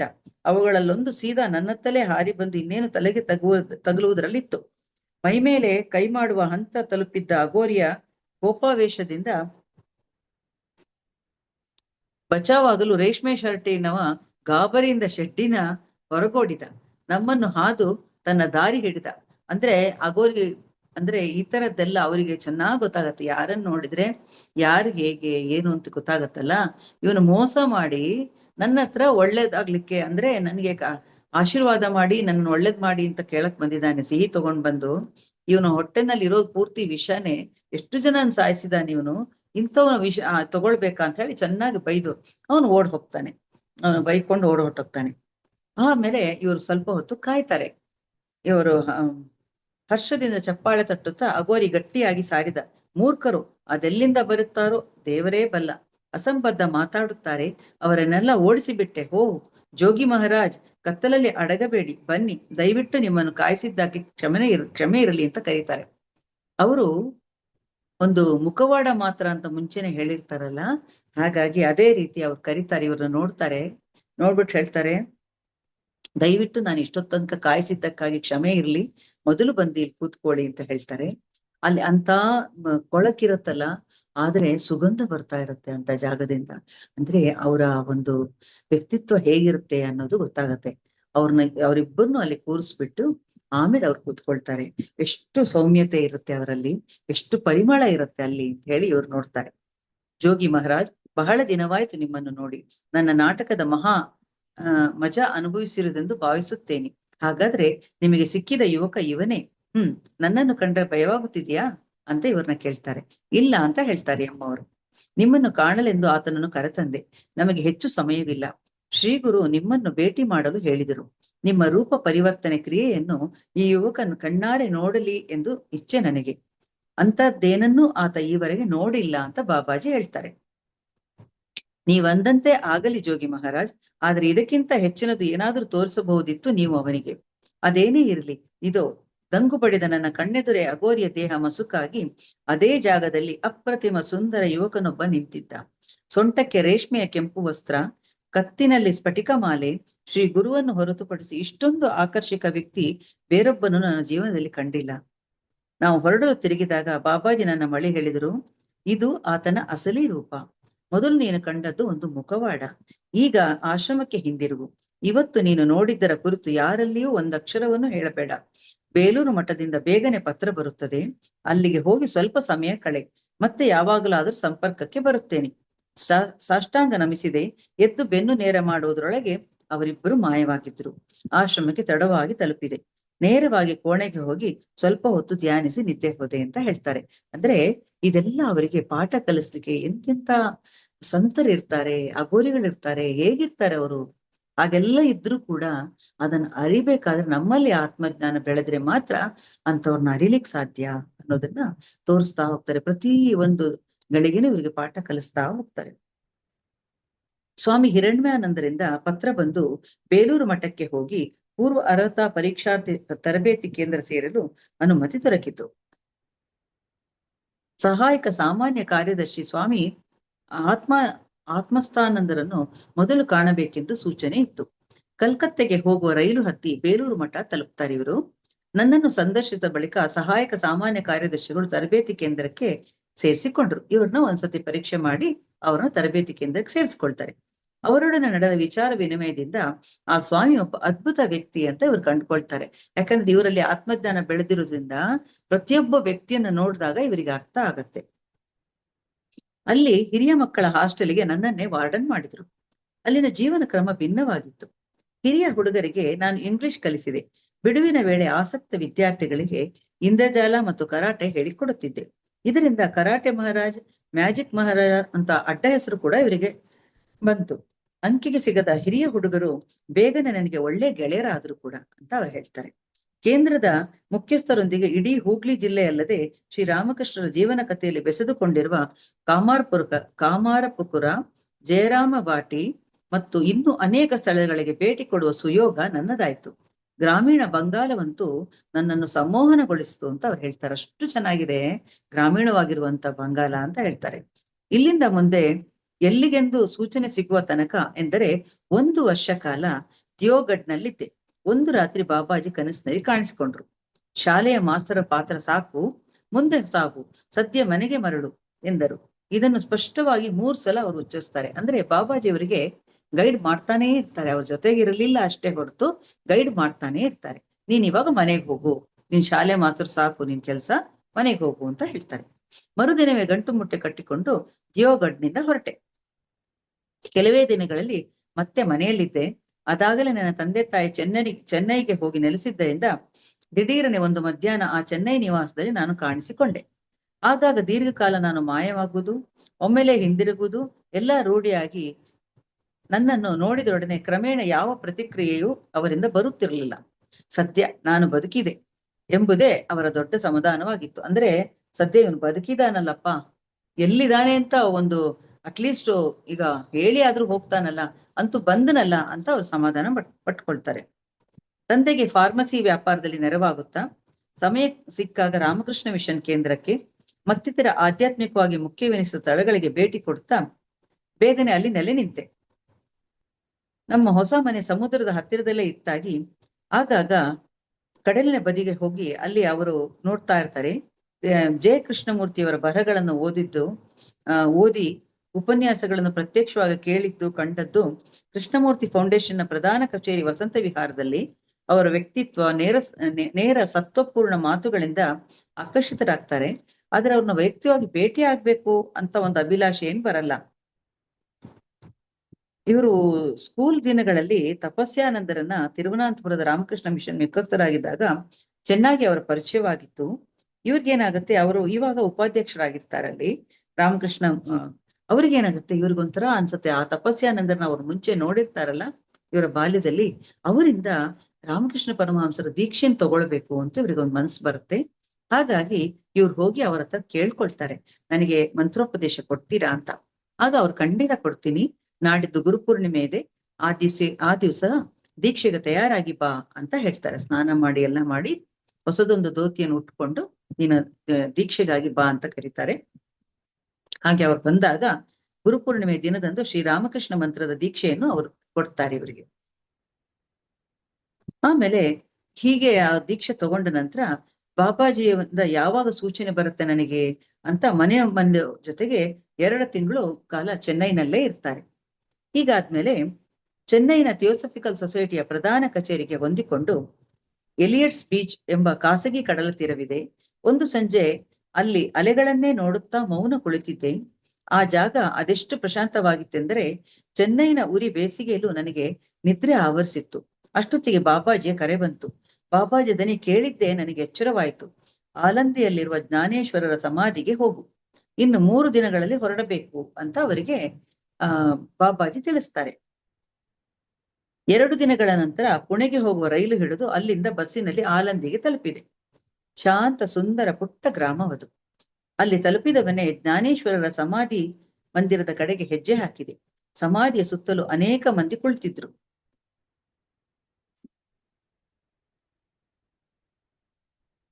ಅಲ್ಲಿ ಹೋಗಿ ಇವರು ಕೂಡ ಧ್ಯಾನ ಕೂತ್ಕೊಳ್ತಾರೆ. ಜ್ಞಾನೇಶ್ವರರ ಸಮಾಧಿಯ ಮುಂದೆ ನಾನು ಕುಳಿತಿದ್ದಾಗ ನನ್ನ ಬೆನ್ನು ಹುರಿಯ ಕೆಳಗಿನಿಂದ ಕುಂಡಲಿನಿ ಶಕ್ತಿಯು ಸುರುಳಿ ಬಿಚ್ಚಿ ಬುಸುಗುಟ್ಟುತ್ತಾ ಮೇಲೇರತೊಡಗಿತು. ಅನಾಯಾಸವಾಗಿ ಮೊದಲಿಗೆ ಹೃದಯ ಚಕ್ರ ತಲುಪಿ ಆಮೇಲೆ ಸಹಸ್ರಾರವನ್ನು ಮುಟ್ಟಿತು. ಭಾವಪರವಶಗೊಳಿಸುವ ಆನಂದ ಮತ್ತು ಹೊಳೆವ ಬೆಳ್ಳಿ ಬೆಳಕಲ್ಲಿ ತೋಯುತ್ತಾ ಹೊರಜಗತ್ತಿನ ಅರಿವಿಲ್ಲದೆ ನಾನು ಗಂಟೆಗಟ್ಟಲೆ ಕುಳಿತು ಬಿಟ್ಟೆ. ಮರಳಿ ಭೌತ ಎಚ್ಚರಕ್ಕೆ ಬಂದಾಗ ಸಾಕಷ್ಟು ಕತ್ತಲಾಗಿತ್ತು. ಸರಳ ಆಹಾರವನ್ನು ನೀಡುವ ಛತ್ರವೊಂದರಲ್ಲಿ ಹೇಗೋ ವಸತಿ ಪಡೆದೆ. 4 ದಿನಗಳ ಕಾಲ ಧ್ಯಾನದಲ್ಲಿ ಸಂಪೂರ್ಣ ಮುಳುಗಿ ನನ್ನಷ್ಟಕ್ಕೆ ಸಂತೋಷವಾಗಿದ್ದೆ. ಬಾಬಾಜಿಯ ಸುಳಿವು ಕಾಣಲಿಲ್ಲ, ಆದರೂ ಆ ಜಾಗ ನನಗೆ ಪ್ರಿಯವಾಯಿತು. ಆ ಜ್ಞಾನೇಶ್ವರರಿಂದಾಗಿ ಅವರಿಗೆ ಒಂಥರ ತುಂಬಾ ಖುಷಿ ಕೊಡುತ್ತೆ ಆ ಜಾಗ ಅವರಿಗೆ. 5ನೇ ದಿನ ಮುಂಜಾನೆ 4 ಗಂಟೆ ವೇಳೆಗೆ ಧ್ಯಾನ ಮಾಡಲೆಂದು ಸಮಾಧಿಗೆ ಹೋದೆ. ಅಲ್ಲಿ ಜ್ಞಾನೇಶ್ವರಿ ಓದುತ್ತಾ ಕುಳಿತಿದ್ದ ಬೆಳ್ಳಗಿನ ಇಳಿಮೀಸೆಯ ವೃದ್ಧರೊಬ್ಬರನ್ನು ಬಿಟ್ಟರೆ ಬೇರೆ ಯಾರೂ ಇರಲಿಲ್ಲ. ಅವರಿಂದ ಸ್ವಲ್ಪ ದೂರದಲ್ಲಿ ಕುಳಿತುಕೊಳ್ಳುವುದು ಅಂತ ಯೋಚಿಸುತ್ತಿರುವಾಗಲೇ ಹದಿಹರಿಯದವನಂತಿದ್ದ ನೀಳಗೂದಲಿನ ಎಳೆಯನೊಬ್ಬ ಸರಳವಾದ ಬಿಳಿಯ ವಸ್ತ್ರವನ್ನು ಸೊಂಟದ ಸುತ್ತ ಸುತ್ತಿಕೊಂಡು ನನ್ನೆಡೆಗೆ ನಡೆದು ಬಂದ. ನಗೆಬೀರಿ ನನ್ನನ್ನು ತಬ್ಬಿಕೊಂಡ. ನನ್ನ ದೇಹ ಮನಸ್ಸುಗಳೆರಡು ಆನಂದಾಮೃತದ ತುಂಬಿದಂತೆನಿಸಿತು. ಅದು ಪ್ರಾಯಶಃ ಜ್ಞಾನೇಶ್ವರ ಅಂತ ಅನ್ಕೊಳ್ತಾರೆ ಇವರು. ಆತ ಮೃದುವಾಗಿ ಹಿಂದಿಯಲ್ಲಿ ಹೇಳ್ತಾರೆ, ನನ್ನ ಸೋದರ ಮಹೇಶ್ವರನಾಥ ಶಿರಡಿಯ ಸಾಯಿನಾಥರ ಆಸ್ಥಾನದಲ್ಲಿ ನಿನಗಾಗಿ ಕಾಯುತ್ತಿದ್ದಾನೆ, ಹಿಂದೆ ಅಲ್ಲಿಗೆ ಹೋಗು ಅಂತ ಹೇಳ್ತಾರೆ. ಇಷ್ಟು ಹೇಳಿ ಆತ ಸಮಾಧಿಯವರೆಗೆ ನಡೆದು ಅಲ್ಲಿದ್ದ ಆಲದ ಮರದ ಹಿಂದೆ ಮರೆಯಾದ. ಮರದವರೆಗೂ ನಾನು ನಡೆದು ಹೋದೆ. ಇವರು ಮರದವರೆಗೂ ನಡ್ಕೊಂಡು ಹೋಗ್ತಾರೆ. ಆದ್ರೆ ಆತ ಎಲ್ಲಿಯೂ ಕಾಣ್ಲಿಲ್ಲ. ಆಮೇಲೆ ತಿಳಿಯಿತು, ಜಾಗೃತ ಸ್ಥಿತಿಯಲ್ಲಿ ಒಳಗಣ್ಣು ಕಂಡ ಒಂದು ಕನಸಾಗಿತ್ತದು. ಅಂದ್ರೆ ಜ್ಞಾನಿಗಳಿಗೆ ಜಾಗೃತ ಸ್ಥಿತಿಯಲ್ಲೂ ಕೂಡ ಒಂದು ಸ್ವಪ್ನದ ಹಾಗೆ ಅಂದ ದೃಢವಾದ ನಿಶ್ಚಯ ತಗೊಳ್ಳಿಕ್ಕೆ ಅವ್ರಿಗೆ ಅರಿವಾಗತ್ತೆ ಅನ್ನೋದನ್ನ ಇದರಲ್ಲಿ ನಾವು ಅರ್ಥ ಮಾಡ್ಬೋದು. ಆದ್ರೆ ಅದಕ್ಕೋಸ್ಕರ ಅವರು ಜ್ಞಾನೇಶ್ವರಿ ಓದುತ್ತಿದ್ದ ವೃದ್ಧರ ಕಣ್ಣಲ್ಲಿ ಏನಾದ್ರೂ ಅಸಾಮಾನ್ಯವಾದ ಇದೆಯಾ ಅಂತ ನೋಡಿದ್ರೆ ಏನೂ ಇರ್ಲಿಲ್ಲ. ಸುಮ್ಮನೆ ಅವ್ರ ಪುಸ್ತಕವನ್ನು ಮಾತ್ರ ಓದ್ತಾ ಇದ್ರು ಅಷ್ಟೇ. ಅವರಿಗೆ ಇದ್ರ ಯಾವ ಅನುಭವ ಆಗ್ಲಿಲ್ಲ, ವ್ಯಕ್ತಿ ಬಂದದ್ದು ಗೊತ್ತಾಗ್ಲಿಲ್ಲ ಅವರಿಗೆ. ಅಂತ ಅವ್ರಿಗೆ ಗೊತ್ತಾಗುತ್ತೆ. ಕೂಡಲೇ ಪುಣೆಯಿಂದ ಶಿರಡಿಗೆ ಹೋಗುವ ಬಸ್ಸು ಹಿಡಿದು ರಾತ್ರಿಯ ವೇಳೆಗೆ ಶಿರಡಿ ತಲುಪಿದೆ. ಸಮಾಧಿಯ ಕಟ್ಟಡದ ಬಾಗಿಲಲ್ಲಿ ಬಾಬಾಜಿ ನಿಂತಿದ್ರು. ಬಾಬಾ, ಆ ಯುವಯೋಗಿಯನ್ನು ಭೇಟಿಯಾದೆ. ಹಾಗಾದ್ರೆ ಇಲ್ಲಿ ಎಲ್ಲವೂ ಬಾಗಿಲು ಮುಚ್ಚಿದೆ, ಆದರೆ ನಾವು ಸಾಯಿನಾಥರು ಮಲಗುತ್ತಿದ್ದ ಚಾವಡಿಗೆ ಹೋಗೋಣ ಅಂತ ಹೇಳ್ತಾರೆ. ಬಾಬಾಜಿ ಅಲ್ಲಿ ಸಿಗ್ತಾರೆ ಅವ್ರಿಗೆ. ಅವ್ರು ಹೇಳ್ತಾರೆ, ಆ ಯುವ ವ್ಯಕ್ತಿಯನ್ನು ನೀನ್ ನೋಡ್ದೆ ಅಲ್ವಾ ಅಂತ. ಅಂದ್ರೆ ಬಾಬಾಜಿನೇ ಕಳಿಸಿದಂತ ಒಂದು ವ್ಯಕ್ತಿಯವರು. ಆಮೇಲೆ ಸಮಾಧಿ, ಗುರುಸ್ಥಾನ ಮತ್ತು ಧ್ವನಿ ಉರಿಯುತ್ತಿದ್ದ ದ್ವಾರಕಾಮಾಯಿ ಎಲ್ಲವನ್ನೂ ದಾಟಿ ಚಾವಡಿ ಎಂಬ ಪುಟ್ಟದೊಂದು ಕಟ್ಟಡಕ್ಕೆ ಬಂದೆವು. ಕೆಲ ಬೀದಿ ನಾಯಿಗಳು ಬಿಟ್ಟರೆ ಸುತ್ತ ಬೇರೆ ಯಾರೂ ಇರಲಿಲ್ಲ. ಚಾವಡಿಯ ಮರದ ಬಾಗಿಲು ಮುಚ್ಚಿತ್ತು. ಬಾಬಾಜಿ ಒಳಗೆ ಹೋಗೋಣ ಎಂದರು. ಬಾಗಿಲಿಗೆ ಬೀಗ ಹಾಕಿದೆಯಲ್ಲ ಅಂತ ಇವರು ಹೇಳ್ತಾರೆ. ಗೊತ್ತು ನನಗೆ, ಈಗ ನೀನು ಕಣ್ಮುಚ್ಚಿಕೊಂಡು ಈ ಬಾಗಿಲನ್ನು ಹಾದು ಹೋಗುತ್ತಿರುವಂತೆ ನಟಿಸು ಅಂತ ಹೇಳ್ತಾರೆ. ಆದರೆ ಬಾಬಾಜಿ, ಸುಮ್ಮನೆ ಹೇಳಿದಂತೆ ಮಾಡು, ಕಣ್ತೆರೆಯಬೇಡ ಅಂತ ಹೇಳ್ತಾರೆ. ಕಣ್ಣು ಮುಚ್ಚಿ ಮಂಡಿಯನ್ನು ಕೊಂಚ ಮಡಿಸಿ ಬಲಗಾಲನ್ನು ಮುಂದಿಟ್ಟೆ. ಬಟ್ಟೆಯ ಪರದೆಯೊಂದನ್ನು ತಳ್ಳಿಕೊಂಡು ಹೋಗುತ್ತಿದ್ದೇನೆ ಅನಿಸಿತು. ದೇಹದ ಉಳಿದ ಭಾಗ ಬಾಗಿಲಿಗೆ ತಾಗಿದಾಗಲೂ ಅದೇ ರೀತಿ ಭಾಸವಾಯಿತು. ಕ್ಷಣಾರ್ಧದಲ್ಲಿ ಈ ಭಾವನೆ ಮಾಯವಾಗಿ, ಸರಿ ಈಗ ಕಣ್ತೆರೆ ಎಂದು ಬಾಬಾಜಿ ದನಿ ಹೇಳಿದರು. ದನಿ ಕೇಳಿತು. ಕಣ್ಬಿಟ್ಟು ನೋಡಿದರೆ ನಾನು ಚಾವಡಿಯ ಒಳಗಿದ್ದೆ. ಬಾಗಿಲು ಮುಚ್ಚಿದ ಹಾಗೆಯೇ ಇತ್ತು. ನನ್ನ ಪಕ್ಕದಲ್ಲಿ ಬಾಬಾಜಿ ನಿಂತಿದ್ದರು. ನಾನು ಮುಚ್ಚಿದ ಬೀಗ ಜಡಿದಿದ್ದ ಬಾಗಿಲನ್ನು ಹಾದು ನಡೆದು ಬಂದೆನಲ್ಲ ಎಂಬ ದಿಗ್ಭ್ರಮೆಯಿಂದ ಇನ್ನೂ ಹೊರಬಂದಿರಲಿಲ್ಲ. ಅಷ್ಟರಲ್ಲಿ ಮತ್ತಷ್ಟು ಸ್ತಬ್ಧಗೊಳಿಸಿದ ನಂಬಲ ಸಾಧ್ಯವಾದ ಘಟನೆ ನಡೆಯಿತು. ಆ ಚಾವಡಿಯಲ್ಲಿ ಹಳೆಯ ಚಿಂದಿ ಬಟ್ಟೆಗಳನ್ನು ಹಗ್ಗದಂತೆ ಸುತ್ತಿ ಅದರ ಸಹಾಯದಿಂದ ಮಾಡಿನಿಂದ ಇಳಿಬಿಟ್ಟಿದ್ದ ಕಿರಿದಾದ ಮರದ ಹಲಗೆಯ ಮೇಲೆ ಶಿರಡಿ ಸಾಯಿಬಾಬಾ ಒರಗಿಕೊಂಡಿದ್ದರು. 1918ರಲ್ಲಿ ಶಿರಡಿಯ ಸಾಯಿಬಾಬಾ ತೀರಿಕೊಂಡಿದ್ದರೆಂದು ಕೇಳಿದ್ದೆ. ಅಚ್ಚರಿ, ಭಯ, ವಿಸ್ಮಯಗಳಿಂದ ಅವರನ್ನು ದಿಟ್ಟಿಸಿ ನೋಡತೊಡಗಿದರು ಇವರು. ನೋಡುತ್ತಿದ್ದಂತೆ ನನ್ನ ಮೈ ರೋಮ ನಿಮಿರಿ ನಿಂತು ದೇಹ ಕಂಪಿಸತೊಡಗಿತು. ಯಾಕಂದ್ರೆ ಅವರು ಮರಣ ಹೊಂದಿದ್ರು ಅನ್ನೋ ವಿಷಯವನ್ನ ಅವ್ರು ಕೇಳಿರ್ತಾರೆ. ಅವರನ್ನಲ್ಲಿ ನೋಡಿ ಅವ್ರಿಗೊಂಥರ ಭಯಮಿಶ್ರಿತ ಗಾಬರಿ ಆಗತ್ತೆ. ಒಂದ್ ರೀತಿನಲ್ಲಿ ಮೈ ಜುಮ್ ಅನ್ಸತ್ತೆ. ಆಮೇಲೆ ಹೊರಗಿದ್ದ ಬಾಬಾ ಎದ್ದು ಕುಳಿತರು. ಭೂಮಿಯಿಂದ 6 ಅಡಿಯಷ್ಟು ಎತ್ತರದಲ್ಲಿ ನೇತಾಡುತ್ತಿದ್ದ ಆ ವಿಲಕ್ಷಣ ಹಾಸಿಗೆಯಿಂದ ಹೇಗವರು ಕೆಳಗಿಳಿದು ಬರುತ್ತಾರೆ ಅಂತ ಬೆರಗಿನಿಂದ ನೋಡುತ್ತಿದ್ದಂತೆ ಮರದ ಹಲಗೆಯಿಂದ ಸದ್ದಿಲ್ಲದೆ ಜಾರಿ ನಿರಾಯಾಸವಾಗಿ ನೆಲಕ್ಕಿಳಿದರು. ಸಾಮಾನ್ಯವಾಗಿ ಅವರ ತಲೆಗೆ ಸುತ್ತಿಕೊಂಡಿರುತ್ತಿದ್ದ ಬಟ್ಟೆ ಇರಲಿಲ್ಲ ಎಂಬುದನ್ನು ಗಮನಿಸಿದೆ. ಗುಂಡಗೆ ಬೋಳಾಗಿತ್ತು ಅವರ ತಲೆ. ನಮ್ಮ ಪಕ್ಕದಲ್ಲಿ ಅವರು ಬಂದು ನಿಂತಾಗ ಅವರು 6 ಅಡಿ ಎತ್ತರವಿದ್ದ ಒಳ್ಳೆ ಕುಸ್ತಿಪಟುವಿನಂತಿದ್ದಾರೆ ಎಂದು ಅರಿವಾಯಿತು. ಮುಸಲ್ಮಾನ ಶೈಲಿಯಲ್ಲಿ ಅವರು ಬಾಬಾಜಿಯನ್ನು ತಬ್ಬಿಕೊಂಡರು. ಇಬ್ಬರು ಮೃದುವಾಗಿ ಒಬ್ಬರನ್ನೊಬ್ಬರು ಮೂಗಿಗೆ ಮುತ್ತಿಕ್ಕಿದರು. ನಾನು ಅವರ ಪಾದಗಳಿಗೆ ಎರಗಿದೆ. ನನ್ನನ್ನು ಮೇಲಕ್ಕೆತ್ತಿ ಹಿಡಿದು ನಿಲ್ಲಿಸಿ, ಹುಡುಗ, ನಿನಗೊಬ್ಬ ಮಹಾನ್ ಗುರು ಮುರ್ಷಿದ್ ಸಿಕ್ಕಿದ್ದಾರೆ. ನನಗೂ ಒಬ್ಬ ಮಹಾನ್ ಗುರುವಿದ್ದರು, ನನ್ನ ವೆಂಕೂಶ. ಅವರನ್ನೇ ತದೇಕವಾಗಿ ನೋಡುವುದಷ್ಟೇ ಮಾಡಿದ್ದು ನಾನು. ಅಲ್ಲಾ ಮಾಲಿಕ್ ಹೇ, ರಾಮ್ ರಾಮ್ ಎಂದರು. ದಯಮಾಡಿ ಇವನನ್ನು ಆಶೀರ್ವದಿಸಿ ಬಾಬಾ ಎಂದರು ಬಾಬಾಜಿ. ಅಲ್ಲಾ ಮಾಲಿಕ್ ಹೇ, ನಾನು ಮಾಡುತ್ತಿರುವ ಕಾರ್ಯವನ್ನು ನೀನು ಮಾಡಬೇಕು, ಬೇರೆ ಬಗೆಯಲ್ಲಿ. ಸುಲಭವಲ್ಲ ಬಾಲಕ, ಇದು ಮರಳು ಜಗತ್ತು. ಆದರೆ ಅವರ ದೃಷ್ಟಿಯಲ್ಲಿ ನನಗೆ ಹುಚ್ಚು. ಅಲ್ಲಾ ರಾಮ್ ರಾಮ್, ಕಬೀರರ ಕೆಲಸ ಮಾಡು, ಗುರುವಿನ ಆಶೀರ್ವಾದ ಪಡೆದುಕೋ. ತನ್ನ ಮರದ ಹಾಸಿಗೆಯನ್ನು ಮುಚ್ಚಿದ ಹಾಸುವಸ್ತ್ರದ ಕೆಳಗೆ ಕೈ ಹಾಕಿ ದುಡ್ಡಿನ ಕಟ್ಟೊಂದನ್ನು ಹೊರತೆಗೆದರು. ಇದು ಅಲ್ಲಾ ಬಲಾ ಕರೇಗ, ದೇವರು ಒಳ್ಳೇದ್ ಮಾಡ್ತಾನೆ, ಈ ಹಣ ತೆಗೆದುಕೊಂಡು ಗಾಣಗಾಪುರ, ಪೀತಾಪುರ ಮತ್ತು ಅಕ್ಕಲ್ಕೋಟಗಳಿಗೆ ಪಯಣಿಸಿ ಹೋಗು ಅಂತ ಹೇಳಿ ಅವರು ಆಶೀರ್ವಾದ ಮಾಡ್ತಾರೆ. ಹಣ ತೆಗೆದುಕೊಳ್ಳಲು ಇವ್ರು ಹಿಂಜರಿತಾರೆ. ಆಗ ಬಾಬಾಜಿ ಹೇಳ್ತಾರೆ, ತಗೋ ಅಂತ ಹೇಳ್ತಾರೆ. ಹಾಗೆ ಇವರು ಅವರಿಗೆ ನಮಸ್ಕರಿಸಿ ಹಣವನ್ನು ತಗೊಳ್ತಾರೆ. ಬಾಬಾಜಿಯು ಸಾಯಿನಾಥರು ಒಬ್ಬರನ್ನೊಬ್ಬರು ತಬ್ಬಿಕೊಂಡು ವಿದಾಯ ಹೇಳಿದ ಬಳಿಕ ಹೇಗೆ ಒಳ ಬಂದಿದ್ದೆವೋ ಹಾಗೆ ಹೊರಹೋದೆವು. ಮುಂದಿನ ಸಲ ಮುಚ್ಚಿದ ಬಾಗಿಲ ಮೂಲಕ ಹೋಗಲು ಯತ್ನಿಸ್ಬೇಡ. ಯಾಕೆಂತಂದ್ರೆ ನೀನೇ ಹೋಗ್ತೀಯ ಅಂದ್ರೆ ನಿನಗೆ ಮೂಗ್ ಚಪ್ಪಟೆ ಆಗ್ಬಿಡ್ಬೋದು, ಅಂದ್ರೆ ನಿನಗೆ ಅದರ ಅರಿವಿಲ್ಲ ಅಂತ ಹೇಳಿ ಬಾಬಾಜಿ ತಮಾಷೆ ಮಾಡ್ತಾರೆ. ಅಲ್ಲಿಂದ ಹಣ ಜೋಪಾನ, ನಾಳೆ ನಿನ್ನ ಪ್ರಯಾಣ ಆರಂಭಿಸು, ನಾನೀಗ ಹೋಗಬೇಕು, ಅಗತ್ಯ ಬಂದಾಗ ನಿನ್ನನ್ನು ಕಾಣುವೆ ಎಂದರು ಬಾಬಾಜಿ.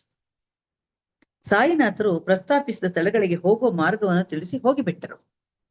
ಮುಂಜಾನೆ ಗುರುಸ್ಥಾನಕ್ಕೆ ಸಮಾಧಿಗೆ ಸದಾ ಧ್ವನಿ ಒಯ್ಯುತ್ತಿದ್ದ ದ್ವಾರಕಾಮಾಯಿಗೆ ಹೋಗಿ ಬಂದು ಮತ್ತೆ 2ನೇ ಬಾರಿಗೆ ಚಾವಡಿಗೂ ಭೇಟಿ ಕೊಟ್ಟೆ. ಚಾವಡಿಯಲ್ಲಿ ನಿಂತು ಸಾಯಿಬಾಬಾರ ಬೃಹತ್ ಚಿತ್ರವನ್ನು ನೋಡುತ್ತಾ ರಾತ್ರಿಯ ಅನನ್ಯ ಅನುಭವ ನೆನೆದು ಬೆರಗು ಪಟ್ಟೆ. ಬೆಳಗಿನ ತಿಂಡಿಯ ಬಳಿಕ ಕೋಪರ್ಗಾಂವ್ ರೈಲ್ವೆ ನಿಲ್ದಾಣದ ಬಸ್ಸಿನಲ್ಲಿ ತೆರಳಿ ಅಲ್ಲಿ ರೈಲಿಗಾಗಿ ಕಾಯುತ್ತಾ ನಿಂತೆ. ಅಂದ್ರೆ ಇವ್ರಿಗೆ ಆಶ್ಚರ್ಯ ಆಗುತ್ತೆ. ನಿನ್ನೆ ಸತ್ತ ಶಿರಡಿ ಸಾಯಿಬಾಬಾ ನೋಡಿದ್ದೆ, ಇಲ್ಲಿ ಫೋಟೋದಲ್ಲಿ ನೋಡ್ಬೇಕಾದ್ರೆ ಅವ್ರಿಗೆ ನಿನ್ನೆಯ ಅನುಭವ ಆಗತ್ತೆ. ಅವ್ರು ಅನ್ಕೊಳ್ತಾರೆ, ಹಬ್ಬ ಹೇಗಿದು ಸಾಧ್ಯ, ಇದು ಹೇಗೆ ಇವರು ಹಿಂಗ್ ಮಾಡಿದ್ರು ಅಂತ ಹೇಳಿ ತುಂಬಾ ಆಶ್ಚರ್ಯ ಪಡ್ತಾರೆ ಇವರು.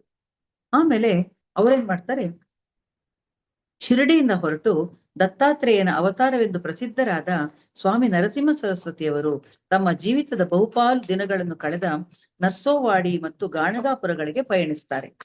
ಅಲ್ಲಿಂದ ಅಕ್ಕಲ್ಕೋಟ್ಕರ್ ಮಹಾರಾಜರ ಸಮಾಧಿಯಿಂದ ಅಕ್ಕಲ್ಕೋಟ್ಗೆ ಹೋಗ್ತಾರೆ. ಸ್ವಾಮಿ ಸಮರ್ಥರೆಂಬ ಹೆಸರಿರುವ ಇವರು ದತ್ತಾತ್ರೇಯರ ಪ್ರತಿರೂಪ ಅಂತ ಕೂಡ ಇವರಿಗೆ ಕೂಡ ಅಕ್ಕಲ್ಕೋಟ್ ಮಹಾರಾಜರಿಗೆ ಅಂದ್ರೆ ಸಮರ್ಥರಿಗೆ ಕೂಡ ಹೇಳ್ತಾರೆ. ಅಕ್ಕಲ್ಕೋಟ್ನ ಒಂದು ಪುಟ್ಟ ಛತ್ರದಲ್ಲಿ 3 ದಿನ ಉಳ್ಕೊಳ್ತಾರೆ ಇವರು. 3ನೇ ದಿನ ಒಂದು ಕನಸು ಬರುತ್ತೆ, ಅವ್ರ ಕನಸು ಬೀಳುತ್ತೆ. ಸೊಂಟದ ಸುತ್ತ ಕೆಂಪು ಬಣ್ಣದ ವಸ್ತ್ರ ಸುತ್ತಿಕೊಂಡಿದ್ದ ಅಕ್ಕಲ್ಕೋಟರ ಮಹಾರಾಜರು ನನ್ನ ಎದುರು ಬಂದು, ಶಿರಡಿಯಲ್ಲಿರುವವನಿಗಿಂತ ಬೇರೆ ಅಲ್ಲ ನಾನು, ನೀನೀಗ ಪೀತಾಪುರಕ್ಕೆ ಹೊರಡು, ಅಲ್ಲಿ ಶ್ರೀಪಾದ ವಲ್ಲಭರಿಗೆ ಗೌರವ ಅರ್ಪಿಸು ಅಂತ ಅವ್ರು ಹೇಳ್ತಾರೆ.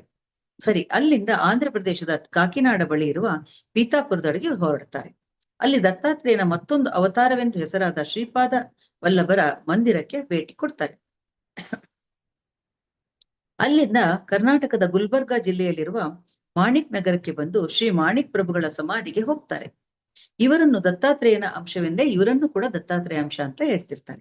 ಶ್ರೀ ಮಾಣಿಕ್ ಪ್ರಭುಗಳ ಸಮಾಧಿಯ ಬಳಿ ಕೂತು ಆಳ ಧ್ಯಾನಕ್ಕಿಳಿದಾಗ ಬಾಬಾಜಿ ನನ್ನೆದುರು ಬಂದು, ಚೆನ್ನೈಗೆ ಹೋಗು, ನಿನ್ನ ಗೆಳೆಯ ಬಾಲಚಂದ್ರ ಮೇನನ್ ಮನೆಗೆ, ಅಲ್ಲಿಂದ ಸಾಧುವಿನ ವಸ್ತ್ರ ಧರಿಸಿ ಶಿವ ಅಂದ್ರೆ ಅರುಣಾಚಲ ವಾಸವಾದ hill of the holy beacon ತಿರುವಣ್ಣಾಮಲೆಗೆ ಹೋಗು ಅಂತ ಹೇಳ್ತಾರೆ. ರಮಣ ಮಹರ್ಷಿಗಳ ಸಮಾಧಿಯ ಬಳಿ ಸ್ವಲ್ಪ ಕಾಲ ಇರು ಅಂತ ಅವರು ಹೇಳ್ತಾರೆ. ಸರಿ, ಅಲ್ಲಿಂದ ಚೆನ್ನೈಗೆ ಹೊರಡ್ತಾರೆ. ಹೋದವ ಬಾಬಾಜಿಯ ಆದೇಶದಂತೆ ಒಂದು ದಿನ ಬೆಳಗಿನ ಜಾವನದಲ್ಲಿ ಭಿಕ್ಷುವಿನ ವೇಷ ತೊಟ್ಟು ಗೆಳೆಯ ಮೇನನ್ನ ಮನೆಯಿಂದ ಹೊರಟೆ. ಬಸ್ಸು ರೈಲು ಹಿಡಿದು ಕೆಲವೊಮ್ಮೆ ಕಾಲ್ನಡಿಗೆಯಲ್ಲಿಯೂ ಸಾಗಿ ಮೊಟ್ಟ ಮೊದಲಿಗೆ ಶ್ರೀರಂಗಂನಲ್ಲಿರುವ ರಂಗನಾಥ ಸ್ವಾಮಿಯ ದೇವಳಕ್ಕೆ ಭೇಟಿ ಕೊಟ್ಟು 5 ಹೆಡೆಗಳ ಅನಂತ ಸರ್ಪದ ಮೇಲೆ ಶಯನಭಂಗಿಯಲ್ಲಿರುವ ವಿಷ್ಣುವಿನ ದೇವಸ್ಥಾನವದು. ಶ್ರೀರಾಮಾನುಜಾಚಾರ್ಯರು ಸ್ಥಾಪಿಸಿದ ವೇದಾಂತದ ವಿಶಿಷ್ಟಾದ್ವೈತ ಪಂಥದ ಪ್ರಮುಖ ದೇಗುಲಗಳಲ್ಲಿ ಅದು ಒಂದು ಶ್ರೀರಂಗಂ. ಅಲ್ಲಿ ಹೋಗಿ ಅಲ್ಲಿ ನಮಸ್ಕರಿಸಿ ಅಲ್ಲಿಂದ ಅವ್ರೇನ್ ಮಾಡ್ತಾರೆ, ಶ್ರೀರಂಗಂನಿಂದ ತಿರುವಣ್ಣಾಮಲೆಗೆ ಹೊರಡ್ತಾರೆ ಅವರು. ಕಾರಣ, ಕಾಂಚೀಪುರಂನ ಕಾಂಚಿ ಮಠದ ಶಂಕರಾಚಾರ್ಯರಾಗಿದ್ರು. ಅಪಾರ ಗೌರವಕ್ಕೆ ಪಾತ್ರರಾಗಿದ್ದ ಹಿರಿಯ ಶ್ರೀ ಚಂದ್ರಶೇಖರೇಂದ್ರ ಸರಸ್ವತಿಗಳನ್ನು ಕಾಣಬೇಕು ಅಂತ ಇವ್ರಿಗೆ ಆಸೆ ಆಗತ್ತೆ. ಹೇಗೂ ಇಲ್ಲಿಯವರು ಕಾಂಚೀಪುರದವ್ರಿಗೆ ಬಂದಿದ್ದೀನಲ್ಲ, ಅವರನ್ನ ನಾನು ಭೇಟಿ ಆಗ್ಬೇಕು ಅಂತ ಇವ್ರ ಆಸೆ, ಮನ್ಸಿಗೆ ಆಸೆ ಬರುತ್ತೆ. ಹಾಗೆ ಅವರನ್ನ ನೋಡ್ಲಿಕ್ಕೆ ಹೋಗ್ತಾರೆ. ಅಲ್ಲಿ ದೊಡ್ಡ ಕ್ಯೂ ಇರುತ್ತೆ ಅವರನ್ನ ನೋಡ್ಲಿಕ್ಕೆ. ಅವ್ರೇನ್ ಮಾಡ್ತಾರೆ, ಆ ಕ್ಯೂನಲ್ಲಿ ನಿಂತ್ಕೊಳ್ತಾರೆ. ನಾನು ಜನರ ಸಾಲನ್ನು ಸೇರಿಕೊಂಡೆ. ಅವರ ಮುಂದೆ ನಿಲ್ಲುವ ಸರದಿ ಬಂದಾಗ ನನ್ನತ್ತ ತೀಕ್ಷ್ಣವಾಗಿ ನೋಡಿ ತಮಿಳಿನಲ್ಲಿ ಕೇಳ್ತಾರೆ ಅವರು, ನಿನ್ ಹೆಸರೇನು? ಇವರು ಮಧು ಅಂತ ಹೇಳ್ತಾರೆ. ಆಗ ಅವ್ರು ಹೇಳ್ತಾರೆ, ಅದು ನಿನ್ನ ಗುರು ಇಟ್ಟ ಹೆಸರಲ್ಲವೇ? ನ್ಯಾಯಮೂರ್ತಿ ಇಸ್ಮಾಯಿಲರ ಬಗ್ಗೆ ಕೇಳಿದ್ದೀಯಾ? ಇಲ್ಲ, ನಿಜ ಒಪ್ಕೊಳ್ತಾರೆ ಇವರು. ಅಂದ್ರೆ ಇವ್ರಿಗೆ ಆಶ್ಚರ್ಯ ಆಗುತ್ತೆ. ಅವರಿಗೆ ಇವ್ರ ಹೆಸರು ಹೇಳಿದ್ರು ಕೂಡ ಅವರು ಎಲ್ಲಿಂದ ಹೇಗೆ ಹುಟ್ಟು ಬಂದ್ರು ಅನ್ನೋದು ಇವ್ರಿಗೆ ಗೊತ್ತಾಗಿರುತ್ತೆ. ಆತನು ನಿನ್ನಂತೆಯೇ, ಆದರೆ ಕಂಬರಾಮಾಯಣದಲ್ಲಿ ಪರಿಣಿತ. ಮಾಡಲು ಬಹಳ ಕೆಲಸವಿದೆ, ಸತ್ಸಂಗ ಮುಖ್ಯ ಅಂತ ಹೇಳ್ತಾರೆ. ಅಂದ್ರೆ ಇಷ್ಟು ಹೇಳಿ ಹರಸುವಂತೆ ತಮ್ಮ ಬಲಗೈ ಮೇಲೆತ್ತಿದ್ರು. ಆಮೇಲೆ ಅವರ ಅನುಚರರು ಅಲ್ಲಿಂದ ಅವ್ರನ್ನ ತಳ್ಳು ಬಿಡ್ತಾರಲ್ಲ, ಅಲ್ಲಿಂದ ಅವರು ಅನೇಕ ವರ್ಷಗಳ ಬಳಿಕ ನನ್ನ ಕೆಲಸದಲ್ಲಿ ನೆರವಾಗುವ ಸಲುವಾಗಿ ಗೆಳೆಯರು ಒಂದು ಟ್ರಸ್ಟ್ ಸ್ಥಾಪಿಸಿ ಅದಕ್ಕೊಂದು ಹೆಸರು ಹುಡುಕುತ್ತಿದ್ದಾಗ ನನಗೆ ನೆನಪಾಯ್ತು ಸತ್ಸಂಗ. ಆ ಸರಸ್ವತಿ ಗುರುಗಳು ಹೇಳಿದ ಸತ್ಸಂಗ ನೆನಪಾಗತ್ತೆ ಇವರಿಗೆ. ಸತ್ಸಂಗ ಎಂಬ ಶಬ್ದ ನನ್ನ ಮನಸ್ಸಿಗೆ ಬಂತು. ಎಂತಲೇ ಆ ಟ್ರಸ್ಟ್ ಅನ್ನು ಸತ್ಸಂಗ ಫೌಂಡೇಶನ್ ಎಂದು ಕರೆದೆವು. ಸತ್ ಎಂದರೆ ಸತ್ಯ, ಸಂಘ ಎಂದರೆ ಜೊತೆಗಿರುವುದು, ಒಟ್ಟು ಸೇರುವುದು ಅಥವಾ ಗುಂಪು ಎಂದರ್ಥ. ಅಂದ್ರೆ ಅವರಿಂದ ತಗೊಂಡ ಸತ್ಸಂಗದ ಹೆಸರನ್ನ ಇವತ್ತು ಕೂಡ ಅವ್ರದ್ದು ಸತ್ಸಂಗ ಫೌಂಡೇಶನ್ ಅಂತಲೇ ಅವ್ರದ್ದೊಂದು ಧ್ಯಾನ ಮಂದಿರ ಇದೆ. ಇವತ್ತು ಕೂಡ ಮದನಪಲ್ಲಿಯಲ್ಲಿ ಅವ್ರನ್ನ ನೋಡ್ಬೋದು. ಅವರು ಸತ್ಸಂಗ ಫೌಂಡೇಶನ್ ಇದೆ ಅಲ್ಲಿ.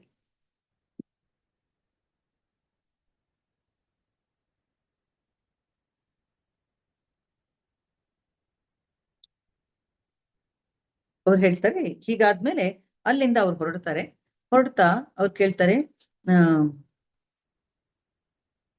ಅಲ್ಲಿಂದ ಏನ್ ಮಾಡ್ತಾರೆ, ಅಲ್ಲಿಂದ ಹೊರಟವರೇ ರಮಣಾಶ್ರಮಕ್ಕೆ ಬರ್ತಾರೆ ಅವರು. ಇಲ್ಲಿ ಎಲ್ಲ ನೋಡಿ ಆಗಿರುತ್ತಲ್ಲ, ಅವ್ರು ಹೇಳಿದ ಎಲ್ಲ ಜಾಗಗಳನ್ನು ನೋಡ್ಕೊಂಡು ಬಂದಿರ್ತಾರೆ. ರಮಣಾಶ್ರಮಕ್ಕೆ ಬರ್ತಾರೆ. ರಮಣಾಶ್ರಮದ ಕಚೇರಿಗೆ ಹೋಗಿ ತಂಗಲು ವಸತಿ ಕೋರಿದೆ. ಒಂದಿಬ್ಬರು ಬೇರೆ ಸಾಧುಗಳು ಉಳಿದುಕೊಂಡಿದ್ದ ದೊಡ್ಡ ಶಯನ ಶಾಲೆಯಲ್ಲಿ ಉಳಿದುಕೊಳ್ಳಲು ಅವಕಾಶ ಮಾಡಿಕೊಟ್ಟರು. ಆಶ್ರಮ ಪ್ರಶಾಂತವಾಗಿತ್ತು. ಅಲ್ಲಿ ಹೋಗಿ ಉಳ್ಕೊಳ್ತಾರೆ ಇವರು. ಸ್ವಲ್ಪ ದಿವಸ ರಮಣಾಶ್ರಮದ ಅವರ ಒಂದು ಎಲ್ಲಾ ರೀತಿಯ ಅವ್ರದ್ದೊಂದು ಸ್ಥಿತಿಗಳನ್ನೆಲ್ಲ ನೆನಪು ಮಾಡ್ಕೋತಾ ಅಲ್ಲಿ ಧ್ಯಾನಿಸ್ತಾರೆ. ತಿರುವಣ್ಣಾಮಲೆಯಲ್ಲಿ ಶ್ರೀ ರಮಣ ಮಹರ್ಷಿಗಳ ಸಮಾಧಿಯ ಬಳಿ, ಸ್ಕಂದಾಶ್ರಮದಲ್ಲಿ, ವಿರೂಪಾಕ್ಷ ಗುಹೆಯಲ್ಲಿ ಮತ್ತು ಅರುಣಾಚಲ ಬೆಟ್ಟದ ಹತ್ತಿರ ಇತರ ಜಾಗಗಳಲ್ಲಿ ಧ್ಯಾನ ಮಾಡುತ್ತಾ ಒಟ್ಟು 3 ದಿನಗಳನ್ನು ಕಳೀತಾರಲ್ಲಿ. ಕಡೆಯ ದಿನ ಏಕಾಂತವನ್ನು ಆನಂದಿಸುತ್ತಾ ಆಮೆ ಬಂಡೆಯ ಮೇಲೆ ಒಬ್ಬನೇ ಕುಳಿತಿದ್ದಾಗ ಭೌತಿಕವಾಗಿ ಬಾಬಾಜಿ ನನ್ನೊಂದಿಗೆ ಇಲ್ಲವೆಂಬ ವಿಷಾದ ನನ್ನಿಂದ ಮಾಯವಾದುದು ಒಮ್ಮೆಗೆ ಗೋಚರವಾಯಿತು. ಯಾಕಂದ್ರೆ ಇವ್ರು ಯಾವಾಗ್ಲೂ ಬಾಬಾಜಿನ ಎಷ್ಟು ಅಂಟ್ಕೊಂಡಿರ್ತಾರೆ ಅಂತಂದ್ರೆ, ಅವ್ರಿಲ್ಲ ಅಂದ್ರೆ ನಾನು ಹೇಗಿರ್ಲಿ ಅಂತ ಯಾವಾಗ್ಲೂ ಯೋಚನೆ ಮಾಡ್ತಿರ್ತಾರೆ. ಬಾಬಾಜಿನ ನೆನಪು ಮಾಡ್ತಾನೇ ಇರ್ತಾರಲ್ಲ. ಆ ಒಂದು ಬಾಬಾಜಿ ಅವರಿಂದ ಅವ್ರು ಇಲ್ಲದೆ ಇದ್ರು ನಾನು ಹೇಗಿರ್ಬೋದು ಅನ್ನೋ ಒಂದು ಅಂದ್ರೆ ಅವ್ರು ಇಲ್ದಿದ್ರೆ ವಿಷಾದ ಆಗ್ತಿತ್ತಲ್ಲ, ಆ ವಿಷಾದದಿಂದ ಹೊರಗೆ ಬರ್ತಾರೆ ಅವರು. ತಿರುವಣ್ಣಾಮಲೆಯಲ್ಲಿ ಅವರು ಸಿಗುತ್ತಾರೆ ಎಂದುಕೊಂಡಿದ್ದೆ, ಸಿಗಲಿಲ್ಲ. ಆದ್ರೆ ಆಶ್ಚರ್ಯ, ಅದು ನನ್ನನ್ನು ಬಾಧಿಸ್ಲೇ ಇಲ್ಲ. ಅವ್ರು ಸಿಕ್ಲಿಲ್ಲ ಅಂದ್ರೆ ಇವರಿಗೂ ತುಂಬಾ ದುಃಖ ಆಗ್ಬಿಡೋದು. ಆದ್ರೆ ಅವ್ರಿಗೊಂಚೂರು ಬಾಧಿಸ್ಲಿಲ್ಲ, ಅದು ಬೇಸರ ಕೊಡ್ಲಿಲ್ಲ. ಬಾಬಾಜಿಯು ನನ್ನ ಅಂತಃಪ್ರಜ್ಞೆಯ ಸಮಗ್ರ ಭಾಗವೇ ಆಗಿದ್ದಾರೆಂಬುದು ಆ ಕ್ಷಣ ತಟ್ಟಂತ ಹೊಳಿತು. ಅಂದ್ರೆ ಬಾಬಾಜಿಯು ನಾನು ಒಂದೇ. ಇದೆಷ್ಟು ಒಳ್ಳೆ ಪರಿವರ್ತನೆ ಅವರಲ್ಲಿ ಆಗಿದೆ ಅನ್ನೋದನ್ನ ನಾವು ನೋಡ್ಬೋದು. ಯಾಕಂದ್ರೆ ನನ್ನನ್ನ ನಾನು ಇನ್ನೊಬ್ಬರಲ್ಲಿ ನೋಡ್ತೀನಿ ಅಂತ ಅಂದಾಗ ಮಾತ್ರನೇ ನಮ್ಮಲ್ಲಿ ಆ ಅರಿವು ಬರ್ಲಿಕ್ಕೆ ಸಾಧ್ಯ. ಆ ಬಾಬಾಜಿಯ ಅಂತಃಪ್ರಜ್ಞೆಯ ಸಮಗ್ರ ಭಾಗವೇ ನಾನಾಗಿದ್ದೇನೆ ಅನ್ನೋ ಒಂದು ಭಾವ ಅವರಲ್ಲಿ ತಟ್ಟಂತ ಹೊಳೆಯುತ್ತೆ. ತನ್ನದೇ ಆದದನ್ನು ಕಳೆದುಕೊಳ್ಳಲು ಹೇಗೆ ಸಾಧ್ಯ? ನನ್ನನ್ನೇ ನಾನು ಕಳೆದುಕೊಳ್ಳಿಕ್ಕೆ ಹೇಗೆ ಸಾಧ್ಯ? ಅಂದ್ರೆ ಬಾಬಾಜಿನೂ ನಾನೇ ಬಾಬಾಜಿ, ನಾನೇ ಮಧು ಅಂತ ಅವರಿಗೆ ಒಂದು ಒಳ್ಳೆಯ ಅರಿವು ರಮಣಾಶ್ರಮದ ದೊರಕತ್ತೆ. ಅವ್ರಿಗೆಲ್ಲ ಸ್ಪಷ್ಟ ಆಗತ್ತೆ ಇದು. ಅದು ಒಂದು ಒಳ್ಳೆ ಅನುಭವ ಅವರಲ್ಲಿ. ಇದಾದ ನಂತರ ರಮಣಾಶ್ರಮದಿಂದ ಹೊರಟು ಪತ್ರಕರ್ತನಾಗಿ ಒಂದು ಇಡೀ ವರ್ಷವನ್ನು ನಾನು ಅಂಡಮಾನ್ನಲ್ಲಿ ಸಂತೋಷದಿಂದ ಕಳೆದೆ ಅಂತ ಹೇಳ್ತಾರೆ. ವರ್ಷದ ಕೊನೆಗೆ ಕೆಲಸಕ್ಕೆ ರಾಜೀನಾಮೆ ನೀಡಿ ಹಡಗಿನಲ್ಲಿ ಕಲ್ಕತ್ತೆಗೆ ಹೋದೆ. 3 ದಿನಗಳ ಕಡಲ ಯಾನ ಅದು ಅಂತ ಹೇಳ್ತಾರೆ. ಅಲ್ಲಿಂದ ಏನ್ ಮಾಡ್ತಾರೆ ಅವರು,